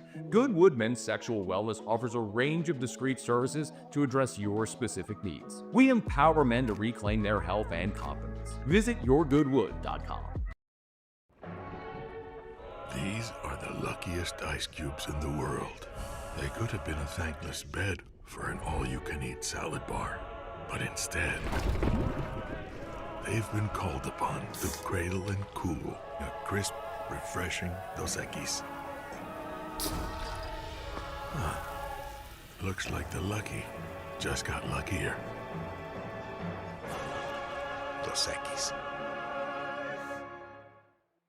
Gulf Coast Office Products is a nationally recognized Savin office equipment dealer based right here in Louisiana. Over 100 employees strong, Gulf Coast has the boots on the ground to support all vertical markets from education, engineering, legal, and finance. With the latest in office technology from desktop to production segment units, Gulf Coast and Savin have the perfect fit for you. Call 225-756-2644. That's 756-2644 for Gulf Coast Office Products. At Ochsner, we know healing is a team sport. That's why we've partnered with world-renowned orthopedic surgeon Dr. James Andrews to create the Ochsner Andrews Orthopedics and Sports Medicine Institute. Whether you're a professional athlete or a weekend warrior, our team of specialists are dedicated to getting you back in the game. So whatever your reasons are for reaching your personal best, we've only got one: you. Ochsner Andrews Institute. Long live you. Looking for the ultimate game day experience? Come to the Queen Casino in Baton Rouge. Wall-to-wall TVs mean you'll see every touchdown in HD. Place your bets and feel the thrill of every play with our DraftKings Sportsbook. The Queen Casino, where every moment is a win.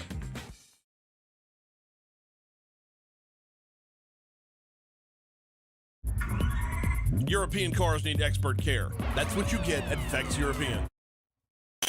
After further review, powered by Sunshine, your hometown John Deere dealer in Louisiana.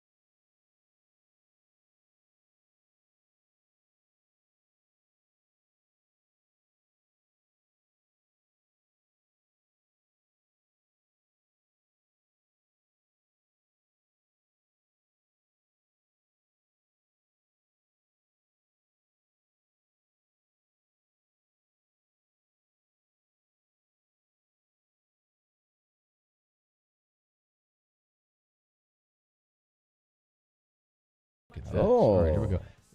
Let's zoom in here. All right. Boy, my God, there's 100 bottles in there. Did you read that on that? I did. It said Yes, 100 bottles. 100 bottles. The ultimate allocated 100 bottle bourbon raffle, hosted by Ducks Unlimited. I should have paid better attention. Van Winkle Lot B, Rip 10, Bland's Gold, Stag Jr., Weller Foolproof, Weller 12, Bland's Black, Rock Hill Farms, Elmer T. Lee. They did a good job. This is impressive. Okay. Get me a few tickets there for that. There you go. I'll do that. Talk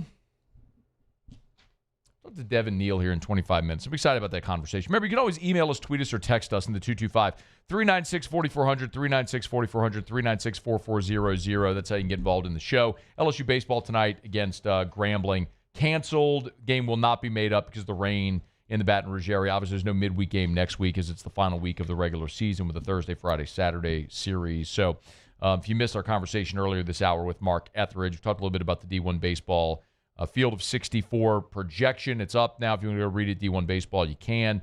We had that conversation. Shea Dixon was here in hour one. So if you miss anything, AFR On Demand presented by Breck Golf. Book your tee time, golf.breck.org, golf.breck.org. The USA Today post-spring has re-ranked college football. Their team's 1-36. They got LSU at 7. Joel Klatt on his show really likes LSU as well going into this offseason. Actually, he's got LSU ahead of Georgia. Now, USA Today doesn't. USA Today goes Texas, Clemson, Penn State, Georgia, Notre Dame, Ohio State, LSU. But here's why Klatt liked LSU ahead of Georgia right now. I believe in Garrett Nussmeier more than Gunnar Stockton. So you might be yelling right now. You're thinking like, well, do you trust Brian Kelly more than Kirby Smart? The answer is no, but those guys aren't on the field. And as you know, at some points, when you've got basically a tie between these teams, you got to think to yourself, well, who do I trust most at quarterback? I mean, whenever I have a tie, I always look at three things I talk about: coach, quarterback, and venue. And LSU and Georgia don't play, and so I will look at schedules. But I do look at Georgia, and they had noticeably regressed a year ago. They were a playoff team, and mostly because they handled Texas, and good for them. They handed Texas 2 losses. They were a matchup problem for Texas. But I also don't know that I feel great about Georgia's quarterback situation. But as I look at all of LSU's schedule for 2025, I think that's going to be a pretty familiar refrain. When you look at the schedule that LSU is going to play this coming season, if you just look at quarterback matchups, the Nussmeier-Klubnik thing is something we'll talk about all offseason, as those two might well be the two best quarterbacks returning in college football. But Nuss is the leading returning passer in all of college football. It's one of the oddities because I have these conversations. I'll go on shows in other markets or other like SEC podcasts, and there will be something like this, like the Joel Klatt comment, for example. It's sort of a launching point to have this conversation about Garrett Nussmeier. And a lot of times, I think by default, people around the league push back against the notion that Nussmeier is the best returning quarterback in the SEC. And I'll remind people, not like as a purple and gold sunglasses, sunshine pumping Tiger guy, but just as an objective fact that Garrett Nussmeier is the leading returning passer in college football. He's the only returning passer that threw for 4,000 yards in 2024. So you could be bullish on DJ Lagway's upside. You can look at Lenora Sellers as a really good athlete, but not a great thrower of the football.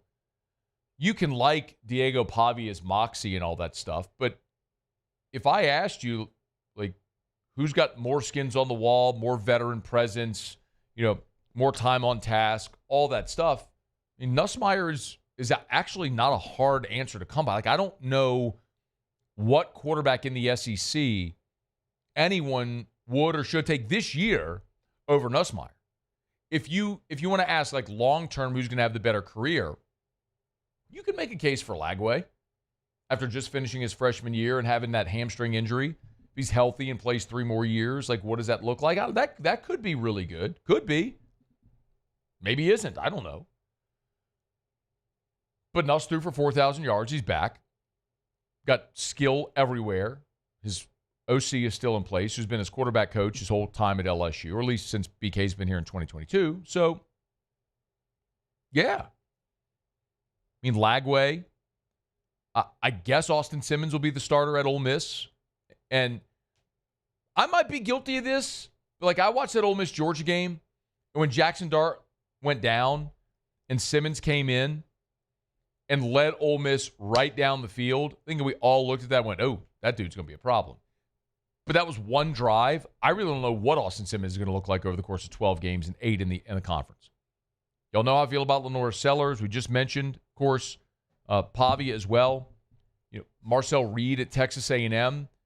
He was good for a half against LSU. I'm not sure if you paid attention after that LSU game. He wasn't so good the rest of the way. Who's going to be the starter at Alabama? Like, genuine question. Is it Ty Simpson? Like, are you telling me Bama and Kalen DeBose is now hitching his wagon to Ty Simpson, and that's going to be the thing that gets them back to the playoff, the national championship conversation? I'm not buying that. I'll watch Ty Simpson struggle against South Florida. Yeah, no thanks. Then you got Arkansas and Oklahoma. I mean, John Mateer transferring in from Washington State to Oklahoma could end up being the best quarterback in the league. Could end up being the best quarterback in the country. I also look at Oklahoma and I go, well, Nick Anderson now plays at LSU. Bauer Sharp now plays at LSU. 2 of your best skill guys are gone from a team that a year ago was stagnant and borderline awful offensively, so much so that the former 5-star quarterback that you punted Dylan Gabriel to Oregon to say, no, we're playing the kid. He got benched a month into the season and is now the quarterback at Auburn. So, I mean, you lay it out that way, it sounds pretty obvious why people are high on Garrett Nussmeier, and should be. Like, yes, he's a fifth-year senior. He threw for 4,000 yards a year ago. Does he need to purge some bad decisions? Yes. Does he need to be willing to tuck and run and move the sticks a little? Yes. A lot of that comes up with time and experience. It's why we keep looking and comping Mettenberger year 1 to year 2 as a starter. Burrow year 1 to year 2 as a starter. Jaden year 1 to year 2 as a starter. You remember in Jaden Daniels' first year, how many of y'all were pissed off that dude just refused to throw an interception? Y'all were like begging the guy to throw an interception. I'm like, no, like, you don't understand. They're not good enough to overcome interceptions. Like, let him tuck and run 25 yards when he can, because he's at times the only offense you got. But look at what happened in his second year as a starter. I mean, we're all expecting Nuss to be better this year than he was last year, especially with all the weapons around him. So, yeah. I know I'm preaching to the choir. This is a very partisan crowd here. You all as LSU fans, I'm assuming most of you anyway, are expecting a great season from Nuss. But, like, I just don't think that's some wild take to say that Garrett Nussmeier is the best quarterback in the SEC. I mean, told you, Todd McShay has his mock draft, his way too early mock draft. He's got Nuss going number 1 overall to the Jets.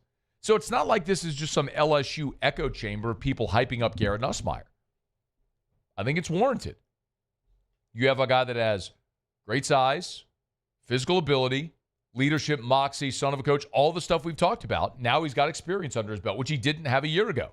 Now he's got it for a 5th year in college. Yeah, he should be like Garrett Nussmeier at the end of 2025 should be the all-SEC quarterback selection. He should be. Not Lenora Sellers, not DJ Lagway, not Diego Pavia. Like, I think South Carolina and Florida are both headed for 500-type seasons. Maybe 7-5, 6, like that range. LSU should be a playoff team, and Nuss should throw for 4,000 yards, and he should be first-team all-conference and should be in the Heisman conversation. Like, that's the realistic expectation I have in this season. And all the numbers bear it out. Dude's got the second-best Heisman odds of any event, not in the SEC, even in the country. So, yeah, it's in just like an LSU echo chamber back padding. It's legitimate. I don't think it's a hard thing to conceptualize. I will be fascinated when we're at SEC Media Days in July to see how those conversations go about Garrett Nussmeier. But let me say it another way. Right now, coming out of, because all these conversations should be had because we're just coming out of spring and the portal, right? So everyone's is sort of reassessing postseason odds, record projections, award winners, drafts for next year. Like everybody's doing that now that the draft is passed, spring football is done, and the spring portal window's closed. So it's just one of those like benchmarks on the schedule where now you sort of reassess that there's been a shift. And so everyone's sort of having these conversations. Well, there's a lot of people pushing back against the noise around Nussmeier. I'm going to be curious over the next 2 months, between mid-May to mid-July, when we're in Atlanta at SEC Media Days, how much of this conversation do people start to have and go, oh, maybe Nussmeier is going to be awesome? And if that's the conversation in July. Talking season's around the bend. We'll be there in Atlanta. Looking forward to it, as always. All right, y'all, it's After Further Review. Our Tuesday shows are powered by Sunshine, your hometown John Deere dealer in Louisiana. Let me knock out a quick break. Come back. Musa Tigers and the Pros. It's AFR. After Further Review. GLO, glowresources.com, glowresources.com. They are complete employer solutions. Check them out at glowresources.com. If you're a business owner, if you're a hiring manager, an HR manager, you need to find the right people to make your business the most efficient it can be. You need Glow Resources. I love this. Saw this on Facebook earlier today and all over social media. The team from Glow Resources went out to a job site there for one of their clients to go check in, see how it's going with the people that they hired for the job. I love that because at Glow Resources, they are committed. We say it all the time. They are complete employer solutions. They work for you, the business owner, to find you the best people for the job to make you the most efficient. Skilled blue-collar workers, skilled blue-collar labor, all the way up to any type of office job you may need in any different industry. You need the right people to maximize profitability. You need Glow Resources. GlowResources.com. At Bayou Automotive, we believe in a sales process that puts you first. We want you to experience an easy purchase with clear pricing and great service. Let Bayou Ford and Bayou Chrysler Dodge Jeep Ram be your trusted partners in finding your perfect vehicle. The crew at Bayou Automotive is going to do right by you.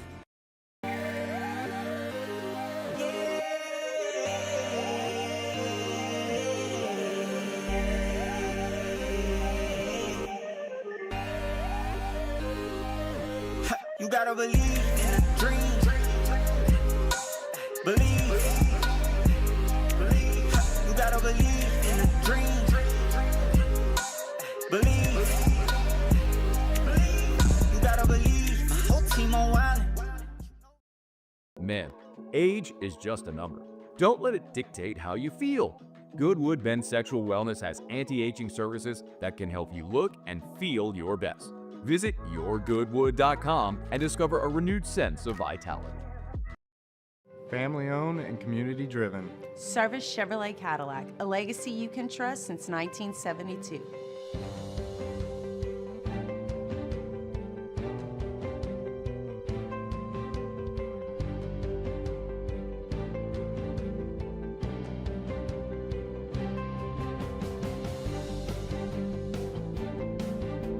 Service Chevrolet Cadillac, our family serving your family. For over 50 years. At Luba Workers' Comp, our journey began over 30 years ago with a simple belief. Our clients come first. At Luba, our business has always been focused on people, not policies. Through every success and challenge, we've continued to grow because we've stayed true to our values, committed to providing you with genuine dependability. Because your well-being is more than a priority. It's our purpose.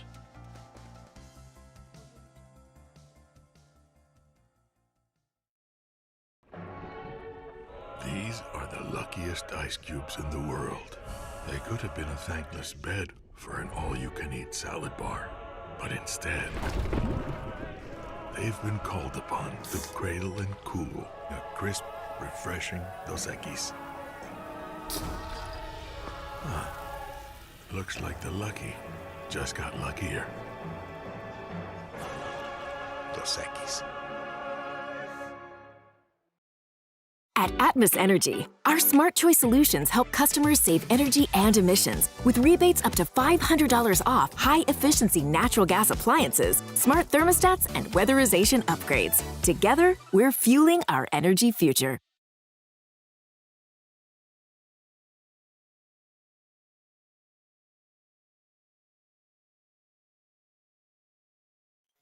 After further review, powered by Sunshine, your hometown John Deere dealer in Louisiana.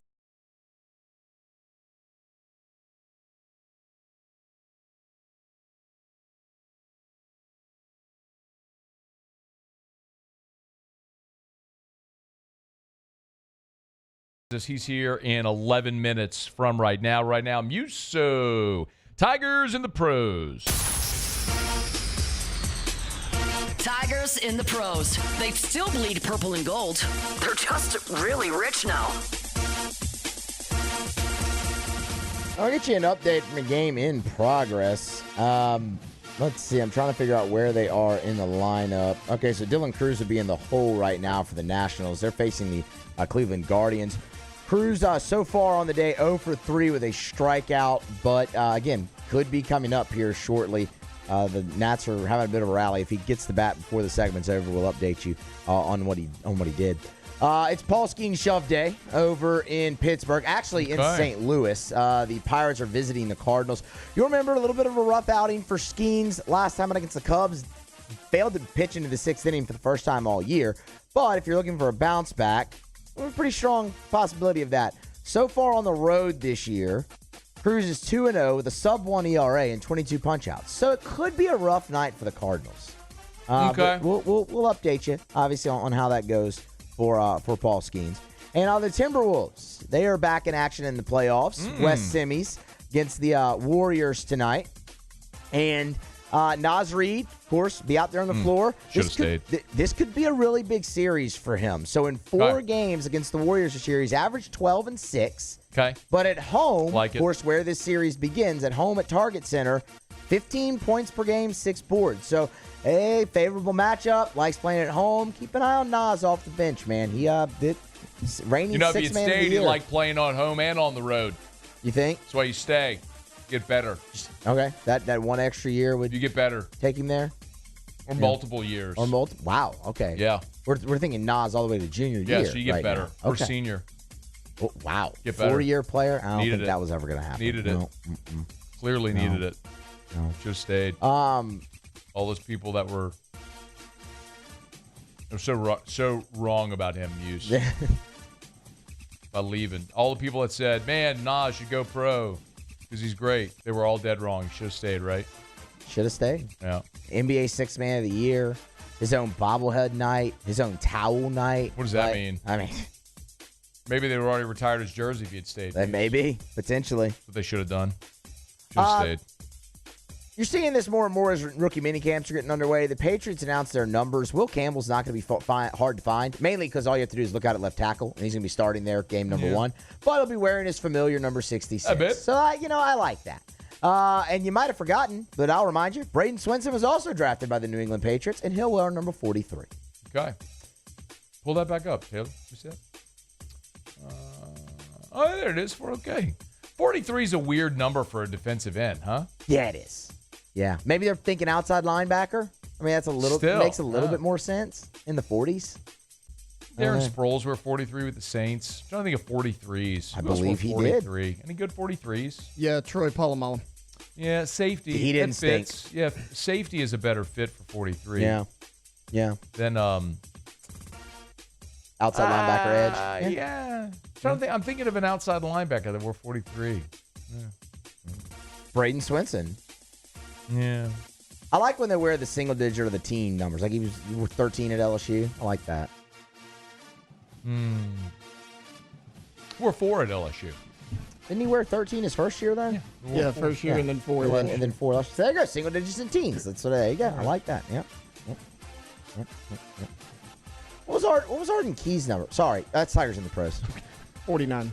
I know what LSU. Shut up! I gotta do my library. Run by the Williams and I Center 924-2020. 924-2020. When my eyes get this big, Muse, I'm looking at the clock, dog. Williams and I Center. Hey, My eyes get this big because what was I doing? Looking at the clock because I can see it. Thanks to Dr. Blake Williamson at the Williamson Eye Center. 924-2020. Do what I did. Start with that consultation at the Williamson Eye Center. The consultation is free. This is not a sales pitch. It is just an information gathering session. Get all the info about what refractive procedures are available, and then you can make an informed decision. And Dr. Blake's just the best. 924-2020, 924-2020, or WilliamsonEye.com for the Williamson Eye Center. Okay, it's after further review. A guy who did not wear number 43 is Devin, Neal, former Kansas running back, now with the Saints. He joins us right after SportsCenter. After further review. You know, I tell you every day about Parrish Restoration. Kill mold, remove odor. It's the patented non-toxic dry fog treatment. It's stormed today. It's supposed to rain all night. With this weather, if you find you have water in your home, if you've had water intrusion, remember, the reason we're the mold capital of the world is because it's wet and humid here. So if you have or think you might have had mold intrusion or water intrusion or mold, call Parrish Restoration. Go to parrishrestoration.com. Parrishrestoration.com is a form on the homepage. Super easy. Fill it out. Parrishrestoration.com. They'll come give you that estimate. It's so easy. When they do their remediation, they bring their Sprinter vans, got the hoses all throughout. They'll bring it in, spray in your home, your office building, place of business, whatever it is, church, school, medical facility. They'll let the fog dwell. It'll kill everything down to the spores. As soon as the fog dissipates, you're back in free and clear. ParrishRestoration.com. There it is, the extra mile. On the border of expected and extraordinary. For those willing to go further. Like vans customized for work or play. With safety and tech to keep you connected. Supported by a 5-star sales, service, and finance team. And backed by the 1-star you know. So go the extra mile. It's never crowded because so few have what it takes to go there. Mercedes-Benz Vans. The Windsor Senior Living Community in Mandeville, Louisiana is a beautiful, vibrant apartment community geared towards seniors. They are nestled right in the heart of Mandeville, where seniors live a more carefree lifestyle in spacious apartments with the peace of mind that comes from having a little extra help. Call the Windsor at 985-624-8040 to schedule a lunch and tour. Come see how the Windsor can be your passport to peace of mind. Gulf Coast Bank & Trust is giving our customers the power to bank anywhere, anytime during this challenging event. And we're right there with you. Our mobile banking app is a smart way to manage your money and time. Gulf Coast Bank & Trust, the bank that cares about you. These are the luckiest ice cubes in the world. They could have been a thankless bed for an all-you-can-eat salad bar. But instead, they've been called upon to cradle and cool a crisp, refreshing Dos Equis. Looks like the lucky just got luckier. Dos Equis. ED, low T, or simply seeking to optimize your health and performance? Goodwood Men's Sexual Wellness offers a range of discreet services to address your specific needs. We empower men to reclaim their health and confidence. Visit yourgoodwood.com. Family owned and community driven. Service Chevrolet Cadillac, a legacy you can trust since 1972.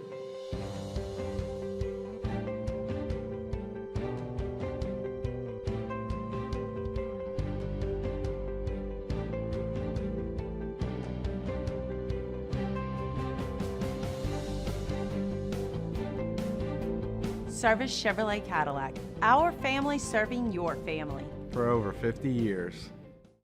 At Auctioner, we know healing is a team sport. That's why we've partnered with world-renowned orthopedic surgeon Dr. James Andrews to create the Auctioner Andrews Orthopedics and Sports Medicine Institute.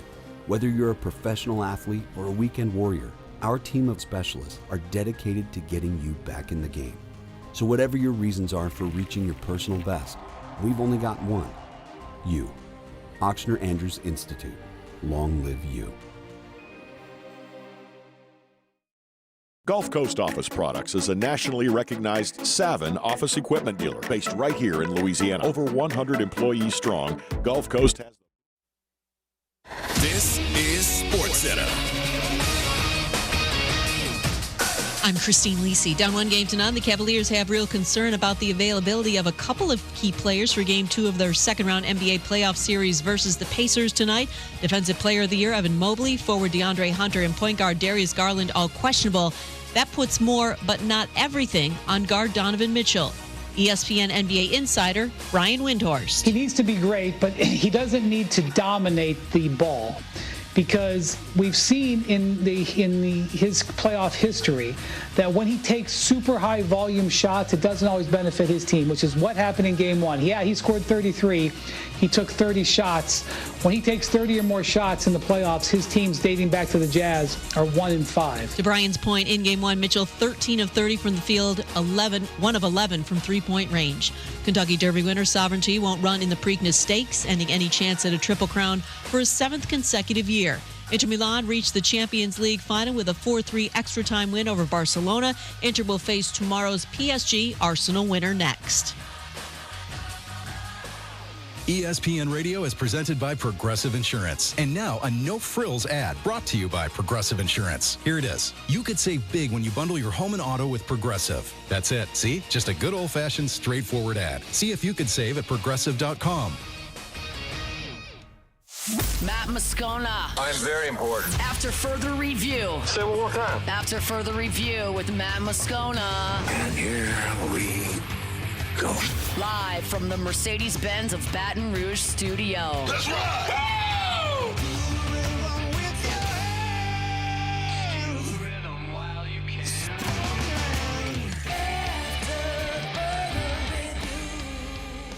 Hour 3, off we go. Welcome aboard. Glad you're with us. AFR, powered by Sunshine, your hometown John Deere dealer in Louisiana. I'm Matt. Love you, Matt. Taylor Sharp.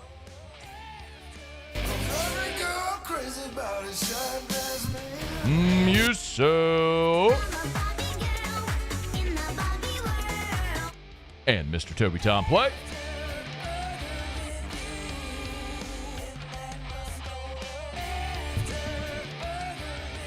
All right, we're here. Glad you are as well. 5 o'clock, quitting time. Glad you are driving home with us on a rainy day here in South Louisiana. LSU baseball tonight against Grambling canceled. Will not be rescheduled because of the inclement weather. As the Saints are moving throughout the draft, no doubt skill position, an influx of talent there was going to be a major target. Saints did just that in round 6 with a pick a lot of people around here are excited about.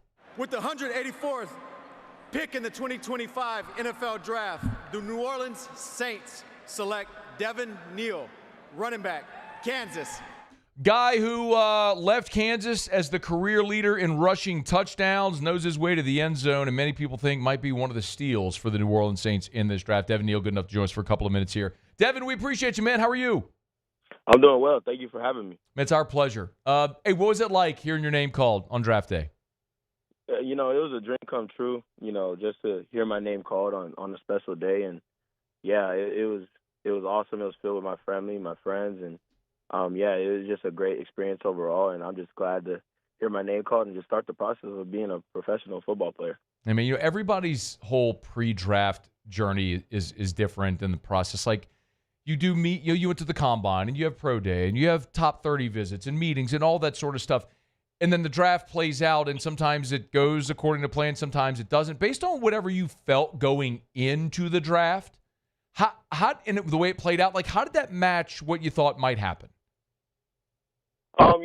It was unique. I talked to a majority of the teams in the NFL.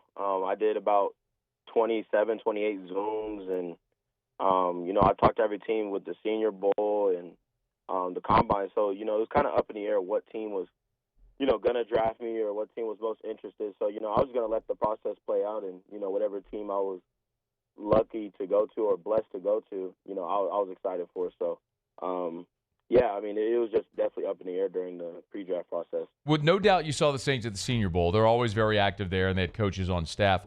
How much contact did you have with the Saints before the draft? The crazy thing is Coach Thomas was actually my offensive coordinator for the Senior Bowl, but that's when he was with the Giants, and then obviously he's now with the Saints as the running back coach. So that was really the main point of contact, in a different way, but obviously helped me getting on the Saints as well. So I talked to him a lot, and obviously I talked to some other staff members that were on the Saints as well. So, I definitely say with that being said, I would talk to the Saints probably the most. That's fascinating because I wanted to ask you about your relationship with Joel Thomas, the Saints running backs coach, for those that don't know. But it was so interesting to know that I've forgotten he was on staff with the Giants at the time of the Senior Bowl. So have you all spoken since you were drafted? Yeah, I've talked to Coach T 3 or 4 times. And yeah, I mean, we just talking about install stuff and, what it's going to take for me to just get ready for this next part of my life and this next chapter in the NFL.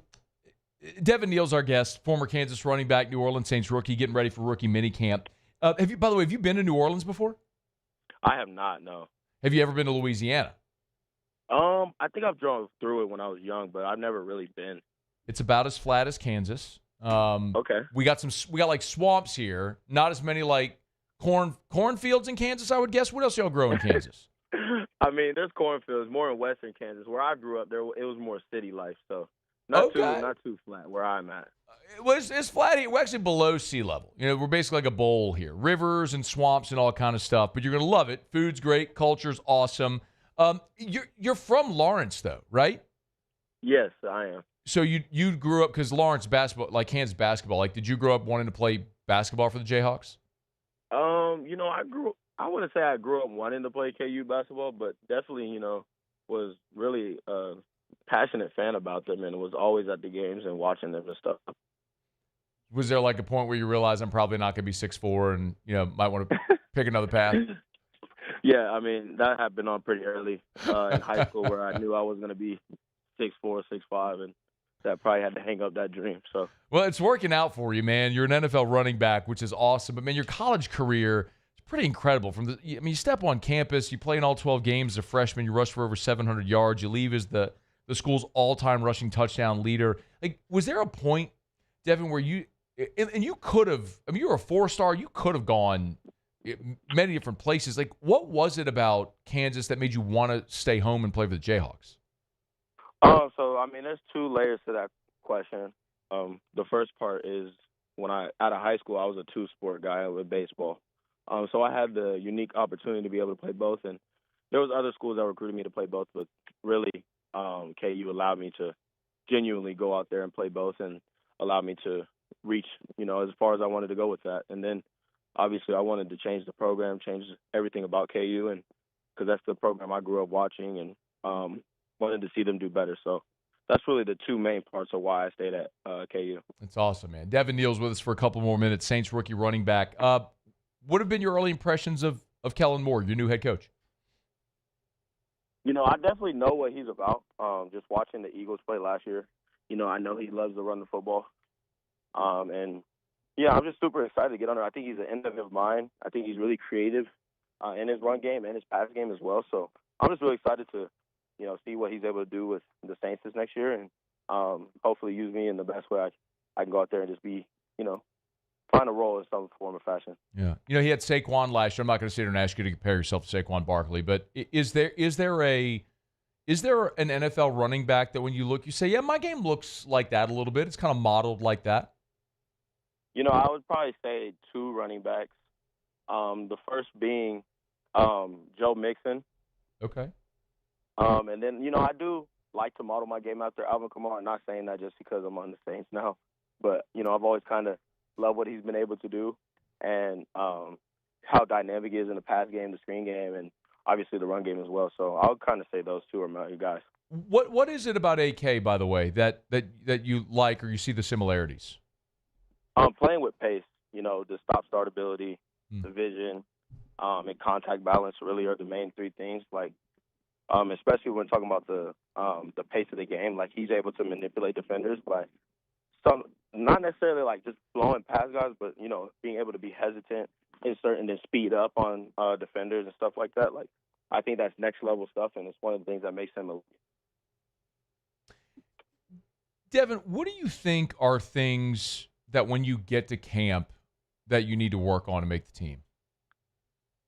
I just think being consistent in all areas. I think obviously pass pro, establishing that, being able to really learn the playbook is going to be different. I'm used to an NFL pro style offense because we did huddle on college and we did the long drawn out. So that would be a little bit natural to me. But just getting all that down and being able to be efficient and know my runs and honestly just playing fast and just playing with confidence at the same time is obviously going to be new, but just playing with confidence is going to be really important as well. Man, we're sitting here talking, and like it's striking me that you've got all, like you're saying all the right things, like you're so impressive, and it matches obviously the productivity you had in 4 years. And then you look and you go, how did this guy fall around 6? And I'm sure in your brain there's got to be some of that. Like, were you sitting in the draft process wondering, like, why am I waiting? Like, what? Like, when is it going to be my time? Like, does that creep in as those 3 days are passing? Yeah, I mean, definitely. I thought there was a chance. I could go as early as day 2 and really into that 4th round, but I didn't really see myself leaving the 4th. But I think things happen for a reason. And obviously I was waiting to hear my name called, but when my name was finally called, it was the same amount of joy, and I had the same amount of feeling of being blessed, regardless of what round or that I was drafted in. But, for me, I think it's another chip on my shoulder. And ultimately, I'm just ready to go out there and perform and earn my spot on the team. Saints fans are going to love you, man. I saw like the 40 was a 4.58. Like, is that one of the things that teams talk to you about maybe? Like, that might have dinged you a little bit? I mean, teams didn't necessarily talk to me about what, they weren't liking, I would say. But, for most of the for most of the feedback I got, it was all positive, and teams liked what I did. They liked my leadership capabilities and what I've done in college. So, I think it very well could be one of those things. But, at this point, I'm not even really thinking about that, Yeah. I ended up in the right spot. I'm blessed for that opportunity. I'm blessed to learn from a lot of great running backs, and especially learn from Coach T as well and be under a great head coach. I just think all these aspects of me just being a part of the team I was destined to be on. So I'm just really excited about that opportunity, honestly. Yeah, man, that'd be like going on a date and like telling your date all the things you don't like about her. That's probably not the best way to go about it. Hey, real quick before you go, and I very much appreciate your time. Baseball, best position, hit for power, for average. What? Give me the lowdown.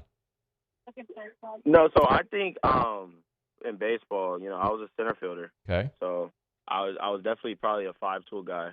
I could have got drafted out of high school, but the MLB wanted me to really make a decision right then and there. So I wasn't comfortable with doing that. But, for me, I think I'm kind of both. I hit for power, but I hit for more contact, not a lot of strikeouts in high school and growing up. So, I think it's in between, I guess. Okay. Yeah, man, I'm looking up the baseball bio. No, shame on me for not looking up your baseball bio sooner. I should have done that, man. But that's awesome, man. 2-sport guy, outfielder, 5-tool guy. Hey, man, we play a lot of baseball down here, man, in Louisiana. It's a good time. Hey, man, it's a pleasure. Hey, safe travels down to New Orleans for rookie minicamp, and thanks for taking a couple of minutes, man. We'll catch up with you somewhere down the road, all right?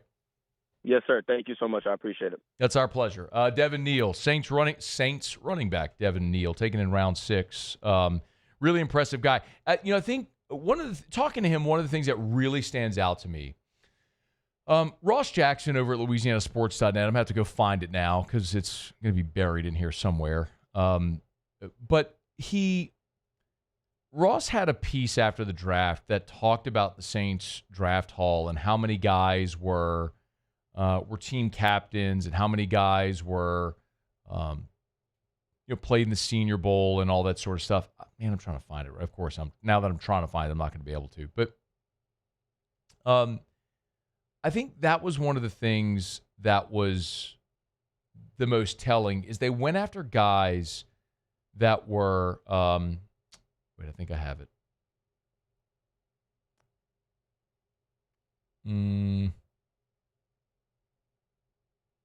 I shouldn't be doing this live on air, but I want to find exactly what Here it is.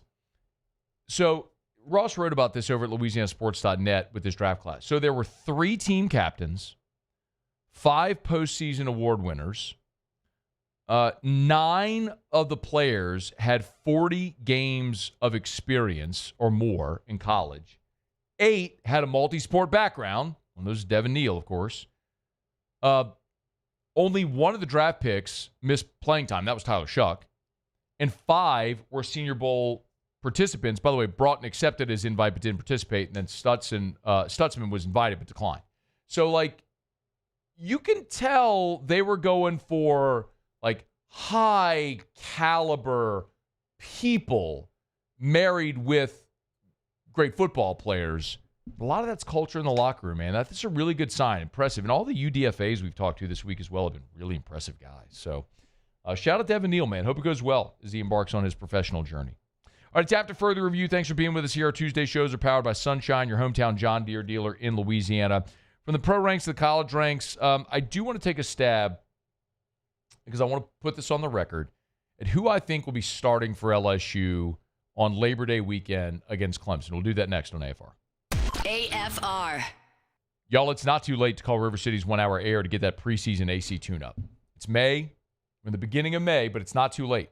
You know, the temps are creeping up, into the 80s now. We're getting close to touching 90. Now, right now, there's thunderstorms in the area. But point is, the triple-digit temps, the high heat indexes, they're right around the bend.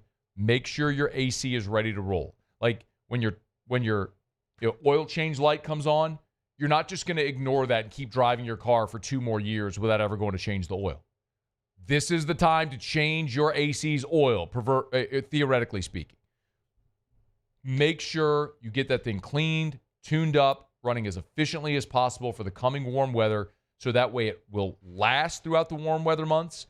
And if you do have minor issues, you fix them now before they become major expensive issues. It's River City's 1 hour air. Look for the big yellow vans and trucks with the giant clock on the side. 752-0001.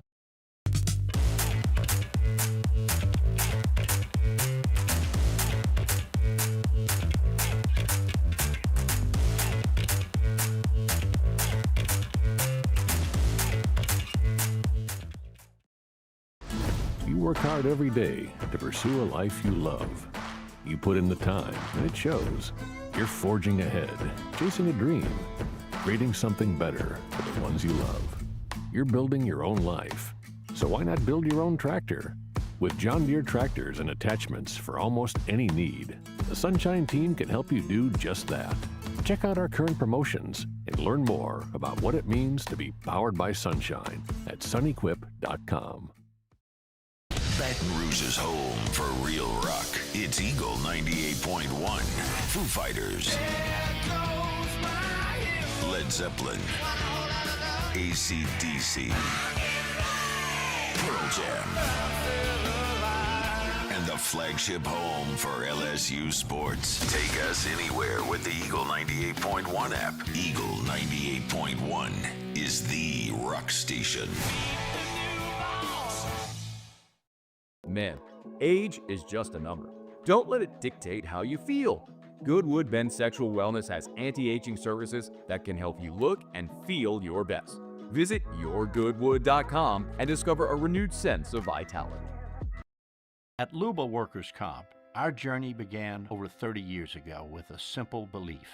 Our clients come first. At Luba, our business has always been focused on people, not policies. Through every success and challenge, we've continued to grow because we've stayed true to our values, committed to providing you with genuine dependability. Because your well-being is more than a priority. It's our purpose.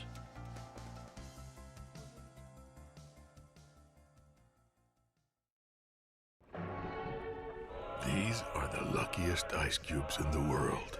They could have been a thankless bed for an all-you-can-eat salad bar. But instead, they've been called upon to cradle and cool a crisp, refreshing Dos Equis. Looks like the lucky just got luckier. Dos Equis. Gulf Coast Bank and Trust is giving our customers the power to bank anywhere, anytime during this challenging event. And we're right there with you. Our mobile banking app is a smart way to manage your money and time. Gulf Coast Bank and Trust, the bank that cares about you.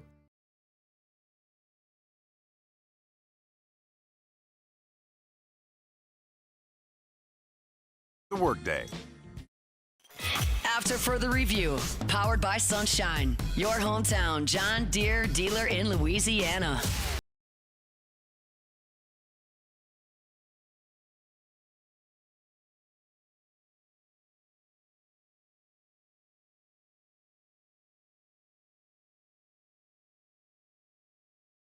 John Deere dealer in Louisiana. You can always visit sunnyquip.com, sunnyquip.com. Now that spring football is over, the spring transfer portal window is closed. LSU has added 2 players in this portal window. Of course, with Gooden, the defensive tackle, and Halsey, the safety. Tigers are done. Barring something unforeseen, their roster is set now for 2025. And so I figured this is a pretty good time now with the roster set to look at, to go on record at what I think, having watched spring practice at the media availability, watched the spring game, looked at what they did in the transfer portal, both the December and spring period here, and go on record with how I think they're going to line up against Clemson, the 22 starters, 11 offense, 11 defense against Clemson in that season opener. And this is mostly just to put it on record so we can come back in September and we can see what we got right, what we got wrong, and if I'm dead wrong, you can all point and laugh at me. So let's take a look at – can I have some bed music too, please, when I go through this? Let's look at this here as we roll through it. Let's start with the very obvious one, okay? The very obvious one would be Garrett Nussmeier at quarterback. That's a no-doubter. 4,000-yard passer, the leading returning passer in college football from a season ago. Your leading passer was Kyle McCord, followed by Cam Ward, Jackson Dart, Shadur Sanders. The 4 of them are all gone. Garrett Nussmeier was the 5th leading passer in the country. He's back. By the way, Will Howard was 6th, and he's gone. So when you and those were all of your 4,000-yard passers from a season ago. So Garrett Nussmeier is the only 4,000-yard passer returning in college football. Caden Durham obviously is going to be your running back. For what it's worth, the top 10 running backs in the SEC from a year ago, half of them are gone. Dylan Sampson is gone. Yes. Dylan Sampson's gone. Jarquez Hunter's gone. Raheem Sanders is gone. Nate Noel from Missouri is gone. Jaquindon Jackson from Arkansas is gone. So you look at the leading returning rushers. Quintravian Wisner out of Texas is back. Diego Pavi is back, but he's quarterback. Le'Veon Moss is back, but he's coming off a devastating injury. And then Devon Booth from Mississippi State. And then there's Durham. Durham, as a featured back, I think does become the leading rusher in the SEC in 2025. So Nuss, Durham are obvious. Bauer Sharp's going to be your starting tight end. He is the most ready-made replacement for Mason Taylor, and I do believe Mason Taylor! Got a caveat that I'll get to here in just a quick second. On the offensive line, I think left to right, it's going to be Tyree Adams, Josh Thompson, Braylon Moore at center, DJ Chester at right guard, his more natural spot, and Weston Davis at right tackle. I'm going to tell you about Thompson and Moore the same thing I told you about Jaden Daniels when he came here before the 2022 season. And in that spring, boy, there were not a lot of you that agreed with me on this. My point then was you don't go bring Jaden Daniels here, a 3-year starter at Arizona State, to sit. You brought him because you knew what you had and you needed another option. And Miles Brennan was the fan favorite. Everybody wanted Miles Brennan to be the starter. And I stood up and was like, yo, they didn't go get, and I didn't know nothing about anything. I didn't have anybody whispering in my ear what was going to happen. It was a very obvious solution. And it's the same thing here on the offensive line. You didn't go sign Braylon Moore from Virginia Tech, an all-conference center, to have him sit. DJ Chester was the weak link on your offense. I think DJ Chester at 6'6", 320 is a really good offensive lineman. But he's a guard. You don't see 6'6" centers because quarterback's got to see over him. It's going to slow down for DJ Chester, not having to worry about snapping the football, not having to worry about making the calls. You move him to guard, let him be a big space-eating road grader, and I think that's what's going to happen. It's why Braylon Moore is going to be your starting center, and Josh Thompson is going to be your left guard. That's how I think it's going to happen. Now, receiver, I think they side with the veterans. Aaron Anderson, Chris Hilton will take the first snap, but I'll tell you, I believe with all we saw in spring, they went so much base 2 tight ends that you will see Bauer Sharp and Trey'Dez Green on the field first snap of the season. That's just a prediction. Now, maybe they run a trick play and it's all crazy, and maybe you see Aaron Anderson, Xavier Thomas. You're going to see a ton of Nick Anderson. You're going to see a ton of Barrion Brown. You're going to see all the receivers. But I'm talking about what I think their base first series, first snap will be. That's how I think the offense lines up. Do you have a swoosh sounder? Okay, don't worry about it. Maybe you just make a swoosh sound. Swoosh. There we go. That was good. It'll do. That'll do, donkey. That'll do. I got you on that one, didn't I? Little Shrek? Got you a little Shrek there? I like Shrek. Shrek was good, man. Aren't they doing another Shrek movie? I have no idea. Taylor's there doing another Shrek movie? They redo stuff all the time, so probably. Yeah, I thought That's a good point. I thought I heard that. All right, defensively. Tackle, I think they're going Guillory and Gooden. Jacoby and Guillory, your 6-year senior returner. He'll be healthy. He'll be out there the first snap. And I don't think you went and got Gooden from... No? Okay. There we go. I don't think you went and got Gooden from South Florida to have him sit, and you went and got him because Kyle Williams wanted him. Now, I am very bullish on Don McKinley and Ahmad Bro. And if I had to pick of those two, who's out there the first snap, I think Ahmad Bro might actually be the guy alongside Guillory. But what we saw all throughout spring is they would run in pairs. And Bro and McKinley ran in a pair. And I do believe that with Guillory back and Gooden there, they probably end up being your starters at defensive tackle. At end, same thing with the pairs. It was Pyburn Relaford and then Peyton Butler. I think Pyburn and Relaford are your starters at defensive end, but they're all going to play. Linebacker's the easiest one. Healthy Whit Weeks, Devon Keys. Those are your two off-ball linebackers. This coaching staff loves Devon Keys, and he rewarded their trust as the season went along. Of course, he had the interception in the bowl game. I think those two are your starting linebackers, and of course, we know Harold Perkins, back healthy, is going to be the starter at the star position. Finally, we're going to see Harold Perkins playing a natural position. Listen, his productivity in year 2 matched his productivity in year 1.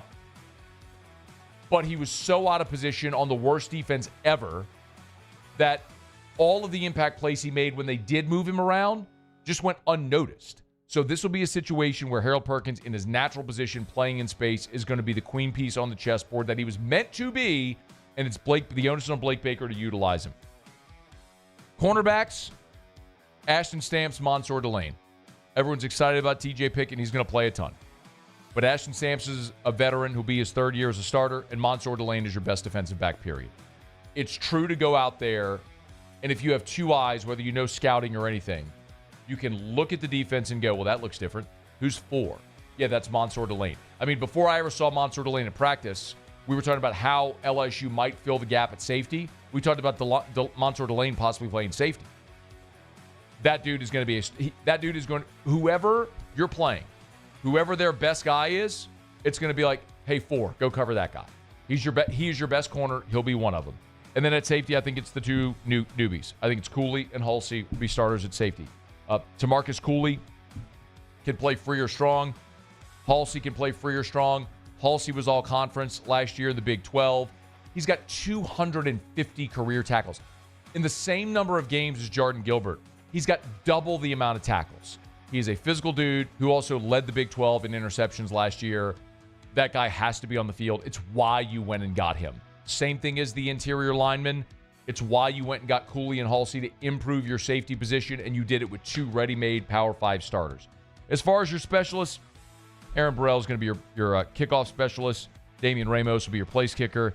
I believe Grant Chadwick, while he and both punters were inconsistent, Chadwick had the better moments. Again, another transfer you brought in, so I think Chadwick will be your punter. I think Barrion Brown will return kicks and Aaron Anderson will return punts. There you have it. My bold predictions.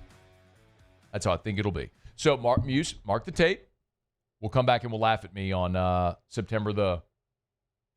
Are they going to play this game on... Are they going to play this game on a Sunday? Are they going to move another LSU game? No, this one's Saturday. They're always like that. And then whenever we start getting the TV announcements, then we learn if it's going to be on a Sunday. So I know it's scheduled for a Saturday. Now, they're always all scheduled for that. But then they make TV announcements, and then it's like, oh, they move it to Sunday.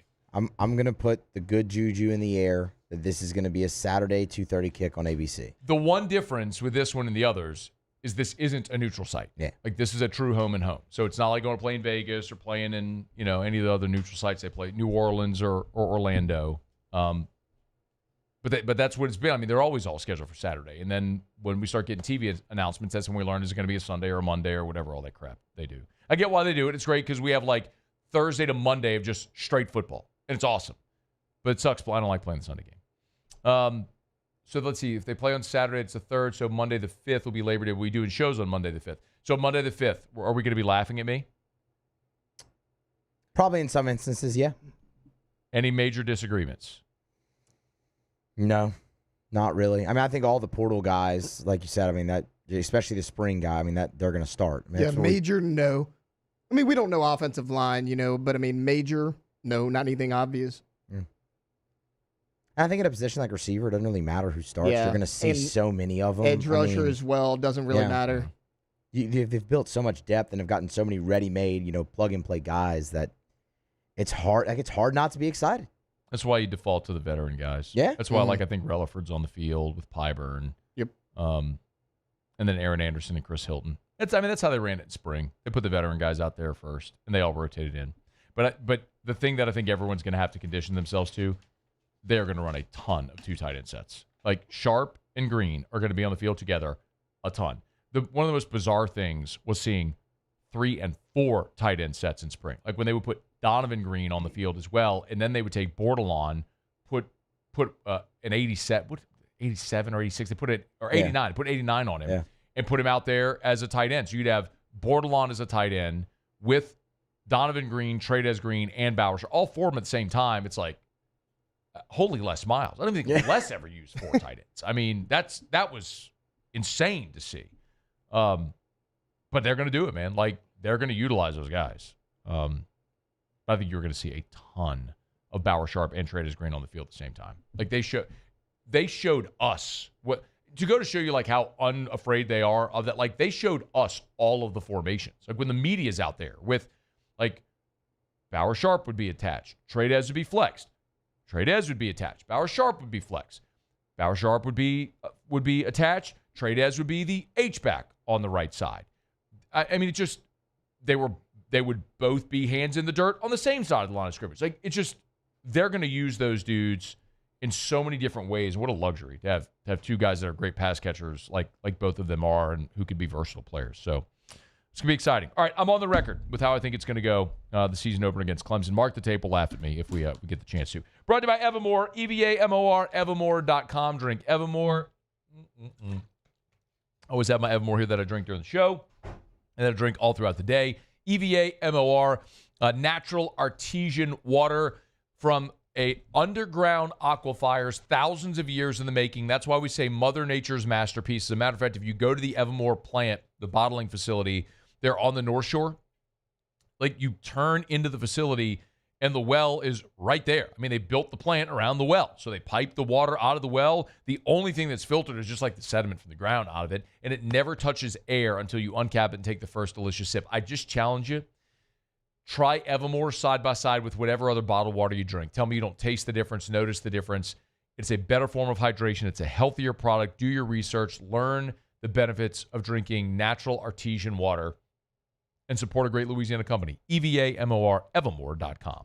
All right, y'all, it is after further review. I presume we'll have Otter today. I didn't hear anything about any of his explosive sickness today. No, I haven't heard anything Good. either, so I think we're just going to call him and see. All right, here's hoping that the Otter's feeling better, and here's hoping he gives a better pick than the Celtics. Did you play it last night? No. Yeah. No. We're gonna blame that on the illness. They were just the guy was trying to battle through.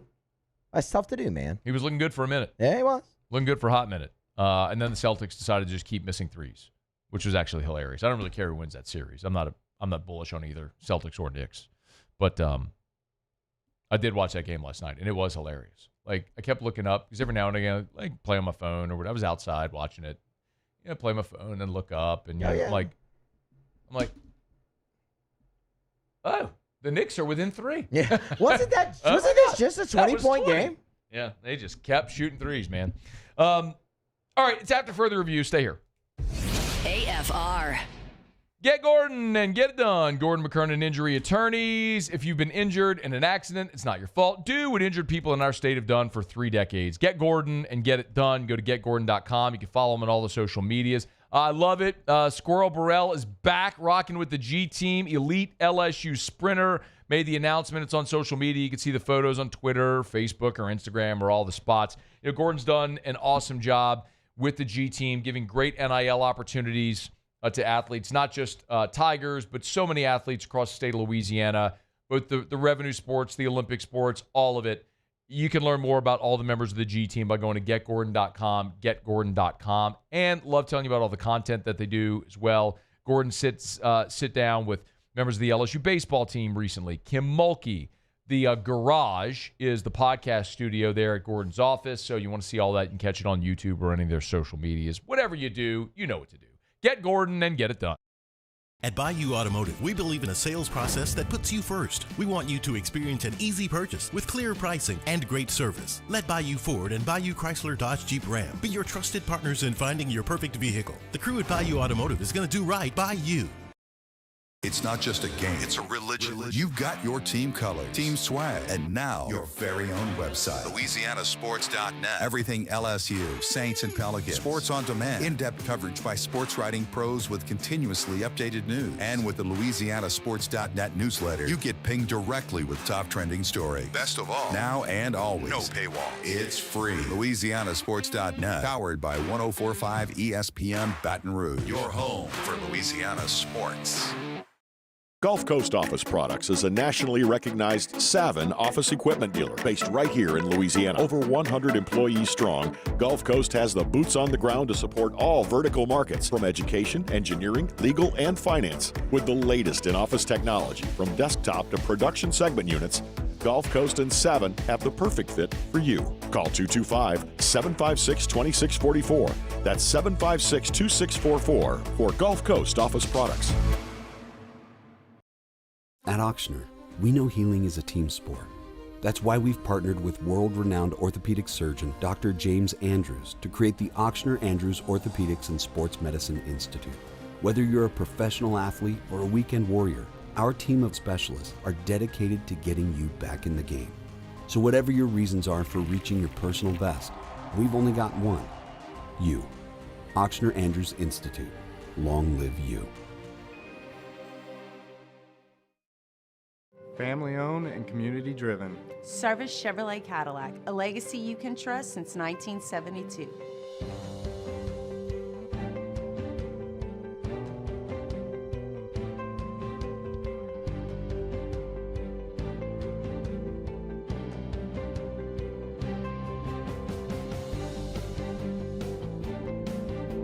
Service Chevrolet Cadillac, our family serving your family. For over 50 years. At Luba Workers' Comp, our journey began over 30 years ago with a simple belief: our clients come first. At Luba, our business has always been focused on people, not policies. Through every success and challenge, we've continued to grow because we've stayed true to our values, committed to providing you with genuine dependability. Because your well-being is more than a priority. It's our purpose.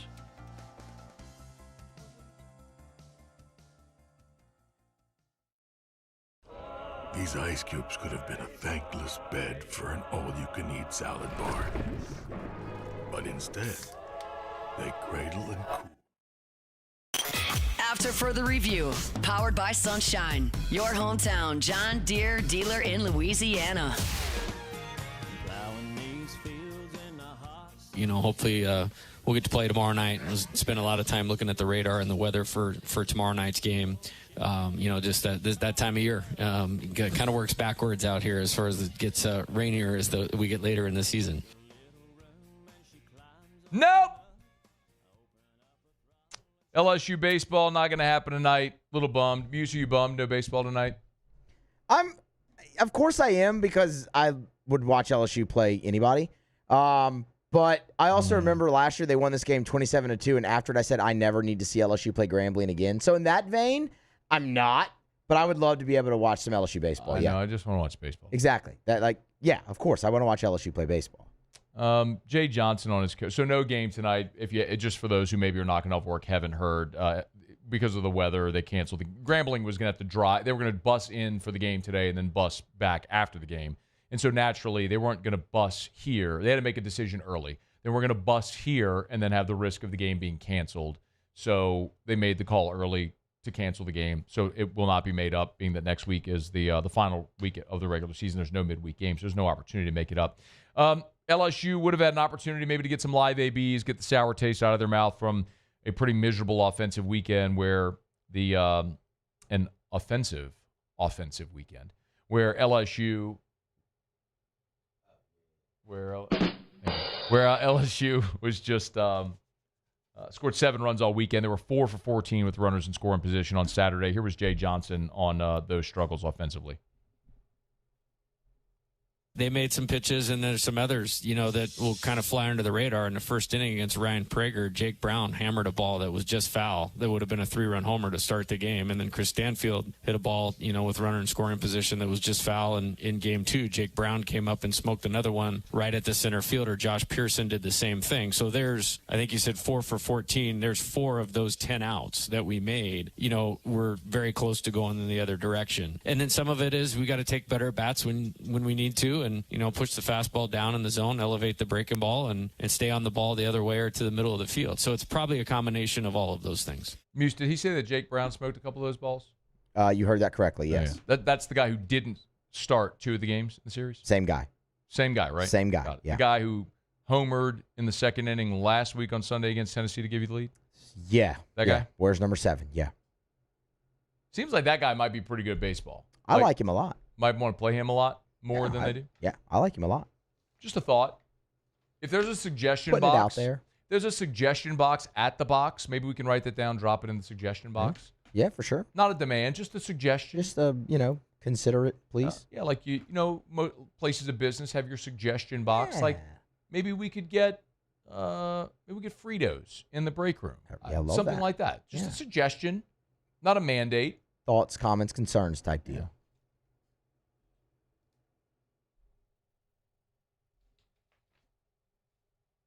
They'll welcome in Arkansas this week. I'm not going to be here the rest of the week. I am heading up to Chicago tomorrow. We got the Barrett Sports Media Conference. Last year was at that in New York. This year it's in Chicago. So I'm wheels up to Chicago tomorrow morning. So I'll be out tomorrow. Former Tiger Anthony Renato and Abby Alonso will co-host AFR tomorrow. Then Muse will handle Thursday, Friday of this week, which no doubt leading you up to a massive series with LSU and Arkansas. Muse, I know you for Musso at the Box, you did a lot of research on the top third of the batting order. Yeah. You want to disclose that and plug the show? Yeah. Hold on 1 second. Let me get my notes real quick. You do that. I'll remind people about First South Farm Credit. FirstSouthLand.com. I thought maybe you had it to memory. FirstSouthLand.com. If you're thinking of buying land, your first call should be to First South Farm Credit. This feels like the first time Musso's ever been on radio. I don't think that's true, but I stumbled a little bit. I was just joking with you. Or Ben McDonald, who was the first pick of the draft, which is true. That happened. And his first call when he wanted to buy land was First South Farm Credit. FirstSouthLand.com. FirstSouthLand.com. With locations in Louisiana, Mississippi, Alabama, more than 40 different locations. They can help you buy land anywhere in the lower 48. It's First South Farm Credit. If you're thinking of buying land, your first call should be to First South Farm Credit. FirstSouthLand.com. All right, what you got, Muse? Okay, yeah. So, first of all, Moose with the Box. Please go ahead and subscribe to the YouTube channel and on your favorite podcast app if you haven't. Listen, daily LSU baseball content. So, when I was doing the weekend recap, Matt, and I was going through all the lineup changes they made over the weekend, I was like, I don't really think any amount of lineup changes can really help. Who your guys are. And that's when I really started thinking, I'm like, okay, well, when you were really going good, the top of your order was feasting, and it was Curriel, Jones, Dickinson in that order. Now, if you want the full explanations, we don't have a lot of time here. I went into it on Moose of the Box, why I like each guy in that spot and whatnot. But I went back and crunched numbers. So they've run the top of the order out that way. Okay. Curriel, Jones, Dickinson in 28 games. So half your schedule, that's been the top of your order. You've averaged 8.8 runs per game. Those 3 guys have hit a combined 340, and you went 24-4 overall. Now, You want SEC only? I did that too. How many of those of the 28 were SEC? Half your schedule again, 15 games. So 15 of the 28 were SEC. Yes. Okay. You average 6.6 runs per game. They hit 286 combined, those three, and you went 11-4. And it wasn't just, I want to throw this out there too, because it wasn't just the first half of your schedule. Were 3 of them Missouri? Yeah, well, of course. But 3 of them were also, Texas and Oklahoma. One of them was the Friday night game against Tennessee. And wasn't it big when the lineup flipped over in the 9th inning to Curriell and Jones? So, I mean, I look at that, man, and you've lost 4 games. So since that game against Tennessee, when you haven't run it back out there, you're 3-3. You're 2-3 in the league, averaging 4.4 runs per game. It's not the only thing, but it feels like a very obvious first step into potentially getting them back on track is maybe running that back a little bit, because it looks like they're pretty comfortable there. And if you want them to attack, man, have them where they're comfortable. Makes a lot of sense. Putting Jones in the 2-hole where he's going to see a lot of fastballs. Yeah. Curriell, who all he does is get on base as your table setter in front of Jones, and then Stanfield in front of him when you do turn the lineup. Yeah, it makes a lot of sense. I mean, I get what Jay's doing, right? I understand why he's tinkering. I don't happen to agree. I think you and I probably see eye to eye on that. Mm-hmm. I don't agree. But if you want metrics, those are really good metrics. And I don't love the 286, 2 runs less per game in conference play than when you eliminate the 9. But still, I'd take 6 runs a game in conference play right now. With the way you're pitching? Yeah. See how they do this weekend, man. Arkansas has been a different animal at home than they have been on the road. So here's hoping the Tigers go take care of business. I think we had Mark Etheridge here. You get 4 of your next 6. You're a lock for a national seed. You get 2 against Arkansas, 2 against South Carolina. You're a lock. So win a home series. Like you're going to have, when you get to super regional play, you're going to face this exact thing, right? You're going to face a great team, a 2 out of 3 hopefully at the box. So go win it. And then you've got your destiny in front of you. We all know LSU's never made it to Omaha via a road super regional. So that's history dating back to 1999 when they had to go to Tuscaloosa to play in the first ever super regional round. You want to go to Omaha? Stay home at the box. How do you do that? Go win 2 games this weekend. All right, it's after further review. Let me knock out our final break of the show. Jimmy will be here for Otter Locks next on AFR. AFR. Man, I love telling you about the Watermark and the Renaissance. Watermark Downtown, Renaissance Southtown, 2 amazing hotel properties. Graduation time is here upon us now, so if you got a family member coming in from out of town, remember they get the Watermark Downtown and the Renaissance Southtown. Watermark voted by you the best hotel in the best of 225. It's not me saying it, you're saying it. Voted the Watermark the best hotel. And it is Baton Rouge's premier luxury hotel. It's part of the Bonvoy autograph collection. It means it is a one of one. It is exquisite if you've never been inside the Watermark, either to stay, to dine at the Gregory, just to have a cocktail at the bar. You got to go experience Watermark Baton Rouge. And, of course, there's a Renaissance right there on Bluebonnet. Gorgeous, huge, sprawling hotel on Bluebonnet across from the Mall of Louisiana and Perkins Row. Easy access to I-10 at Bluebonnet. So if you're trying to make your way around town, easy access there as well at the Renaissance on Bluebonnet. So it's Watermark Downtown and the Renaissance on Bluebonnet. There it is, the extra mile, on the border of expected and extraordinary for those willing to go further, like vans customized for work or play, with safety and tech to keep you connected, supported by a 5-star sales, service, and finance team, and backed by the 1-star you know. So go the extra mile. It's never crowded, because so few have what it takes to go there. Mercedes-Benz Vans.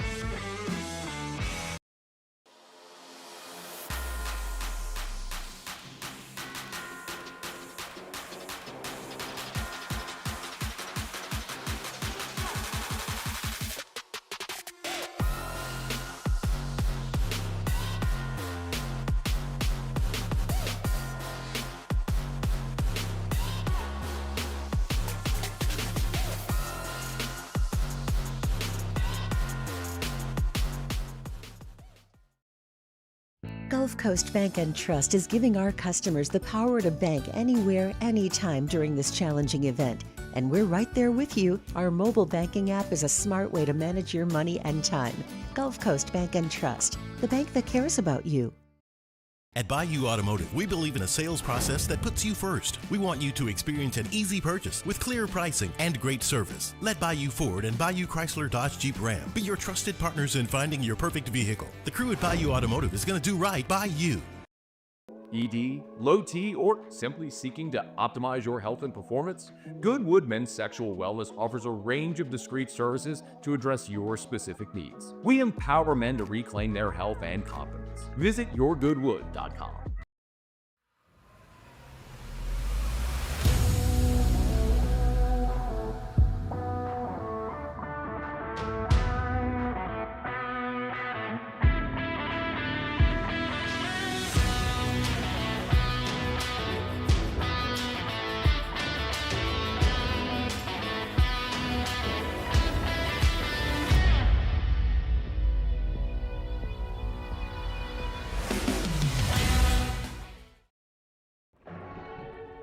These are the luckiest ice cubes in the world. They could have been a thankless bed for an all-you-can-eat salad bar. But instead, they've been called upon to cradle and cool a crisp, refreshing Dos Equis. Looks like the lucky just got luckier. Dos Equis. Gulf Coast Office Products is a nationally recognized Savin office equipment dealer based right here in Louisiana. Over 100 employees strong, Gulf Coast has... After further review, powered by Sunshine, your hometown John Deere dealer in Louisiana.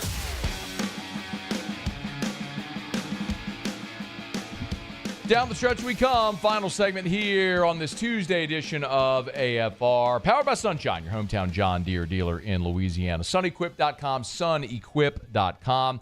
All right, one thing left to do, find out what we're betting on tonight. Time for Otter Locks. Otter Locks. All right, time to win some money. Presented by Total Maintenance. Now's the time to get that AC unit checked before it really gets hot. Normally $179, just $79 when you mention Otter Locks. Total Maintenance, 480-1000. I think it's safe to say that I won the bet. Otter, how are you? Good, buddy. How about you? Good. Well, I mean, I'm in a legitimate sense. How are you? I mean, yesterday you sounded a little rough, man. Better.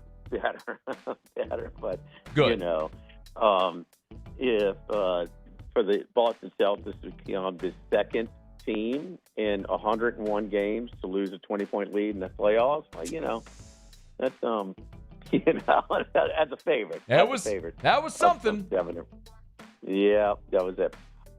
We got some major news going in the first one, and kind of a scratch on our first game because all three players of game time decisions are out tonight for the Cleveland Cavaliers. So we put it out on the website, but it's a scratch now. Okay, I'll update it. Darius Garland, DeAndre Hunter, Evan Mobley, all out tonight. The line is check and see what the line is. It's going in about 7 minutes, but it's certainly. It is Cleveland is -5.5. Yeah, I'm surprised it's that much. To be honest, I mean that's the second, third, and fourth leading scorer for the Cavaliers. I mean this is a great spot. I'm going to go. I was all ready to take the higher seed team that lose the first game. Historically, it's a real covering spot for the team. But I mean, you're talking about that. That's just a lot against a team with a little playoff experience. They made the run all the way to the Eastern Conference Finals. So we're going to scratch that one. We're going to go with the Minnesota T-Wolves against the Golden State Warriors. Didn't finish off last night, but we think the quick turnaround, a 7-game series, being on the road as well in Houston for that game. They go to Minnesota. We're going to take the T-Wolves in this one. We know those Golden State Warriors have certainly they will take their XL spot. So we're going to take the Cavs minus the 7.5. The new park in Sacramento with the A's. How about the A's? 4 games over 500 as well. Not too long ago, worst team in all of MLB. Only 2 games out of the American League West. They hit the ball, and funny, at night. They hit it at night. Another over game last night. We're going to continue to ride that over train against one of the more improved lineups in all of baseball, the Mariners. So neither of these pitchers are first-rate pitchers. A's Mariners over 10. 1 minute remaining. Nathan Eovaldi. I know Musso knows where he's making a homecoming, but he's going back home tonight, and he's going to show his stuff against the hometown Sox. We're taking the Rangers minus 120 at Fenway. All right. By the way, that's at 115, minus 115 right now at DraftKings, so even better price. So Rangers on the money line, over 10 in the A's Mariners, and we're scratching Cleveland in the NBA, but we will take the T-Wolves, lay in these 6.5. Where are you tomorrow, Otter? We're at Pin Bomb, Sushi Burrito, Poke Ramen, right next to Ralph's in Burbank. All right. We appreciate it, man. Good luck. Thank you. All right, good luck. All right, that'll do it for us here on this Tuesday edition of AFR, powered by Sunshine, your hometown John Deere dealer in Louisiana. I'm out again the rest of the week. I'll be in Chicago. So tomorrow, Anthony Renato, Abby Alonso will host. Musso's got you Thursday, Friday. Moose, Taylor, thank you all so much. Paul's back tomorrow as well. Y'all have a great night. See you tomorrow at 3. AFR. As we get on down the road, remind you about South Point Volkswagen, airline just north of Highland, and SouthPointVW.com, new and certified pre-owned in Baton Rouge and online at SouthPointVW.com, SouthPointVW.com. You know, one of the things that's really worth stressing when I tell you all the time about why I love driving a Volkswagen. Remember, at South Point Volkswagen, their vehicles are manufactured right here in the U.S. of A. So you get the great German engineering, safety features, performance, all of it, without the cost and the benefit of supporting American jobs. But even more importantly right now, as people talk about tariffs and rising costs and all that stuff, these vehicles are manufactured in the U.S. of A., so you don't even have to worry about the tariffs and all that conversation. So another benefit of shopping at South Point Volkswagen, Louisiana's largest volume Volkswagen dealer, and they're awesome people as well. Volkswagen, so much it's a culture, it's a vibe, it's fun to drive, and they're fun to deal with as well. Airline just north of Highland, South Point Volkswagen.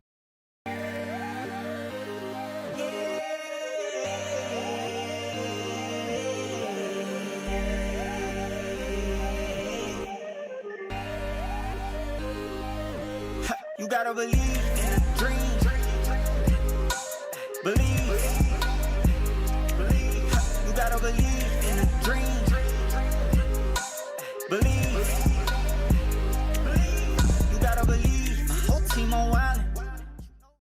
Man, age is just a number. Don't let it dictate how you feel. Goodwood Men's Sexual Wellness has anti-aging services that can help you look and feel your best. Visit yourgoodwood.com and discover a renewed sense of vitality. Family owned and community driven. Service Chevrolet Cadillac, a legacy you can trust since 1972.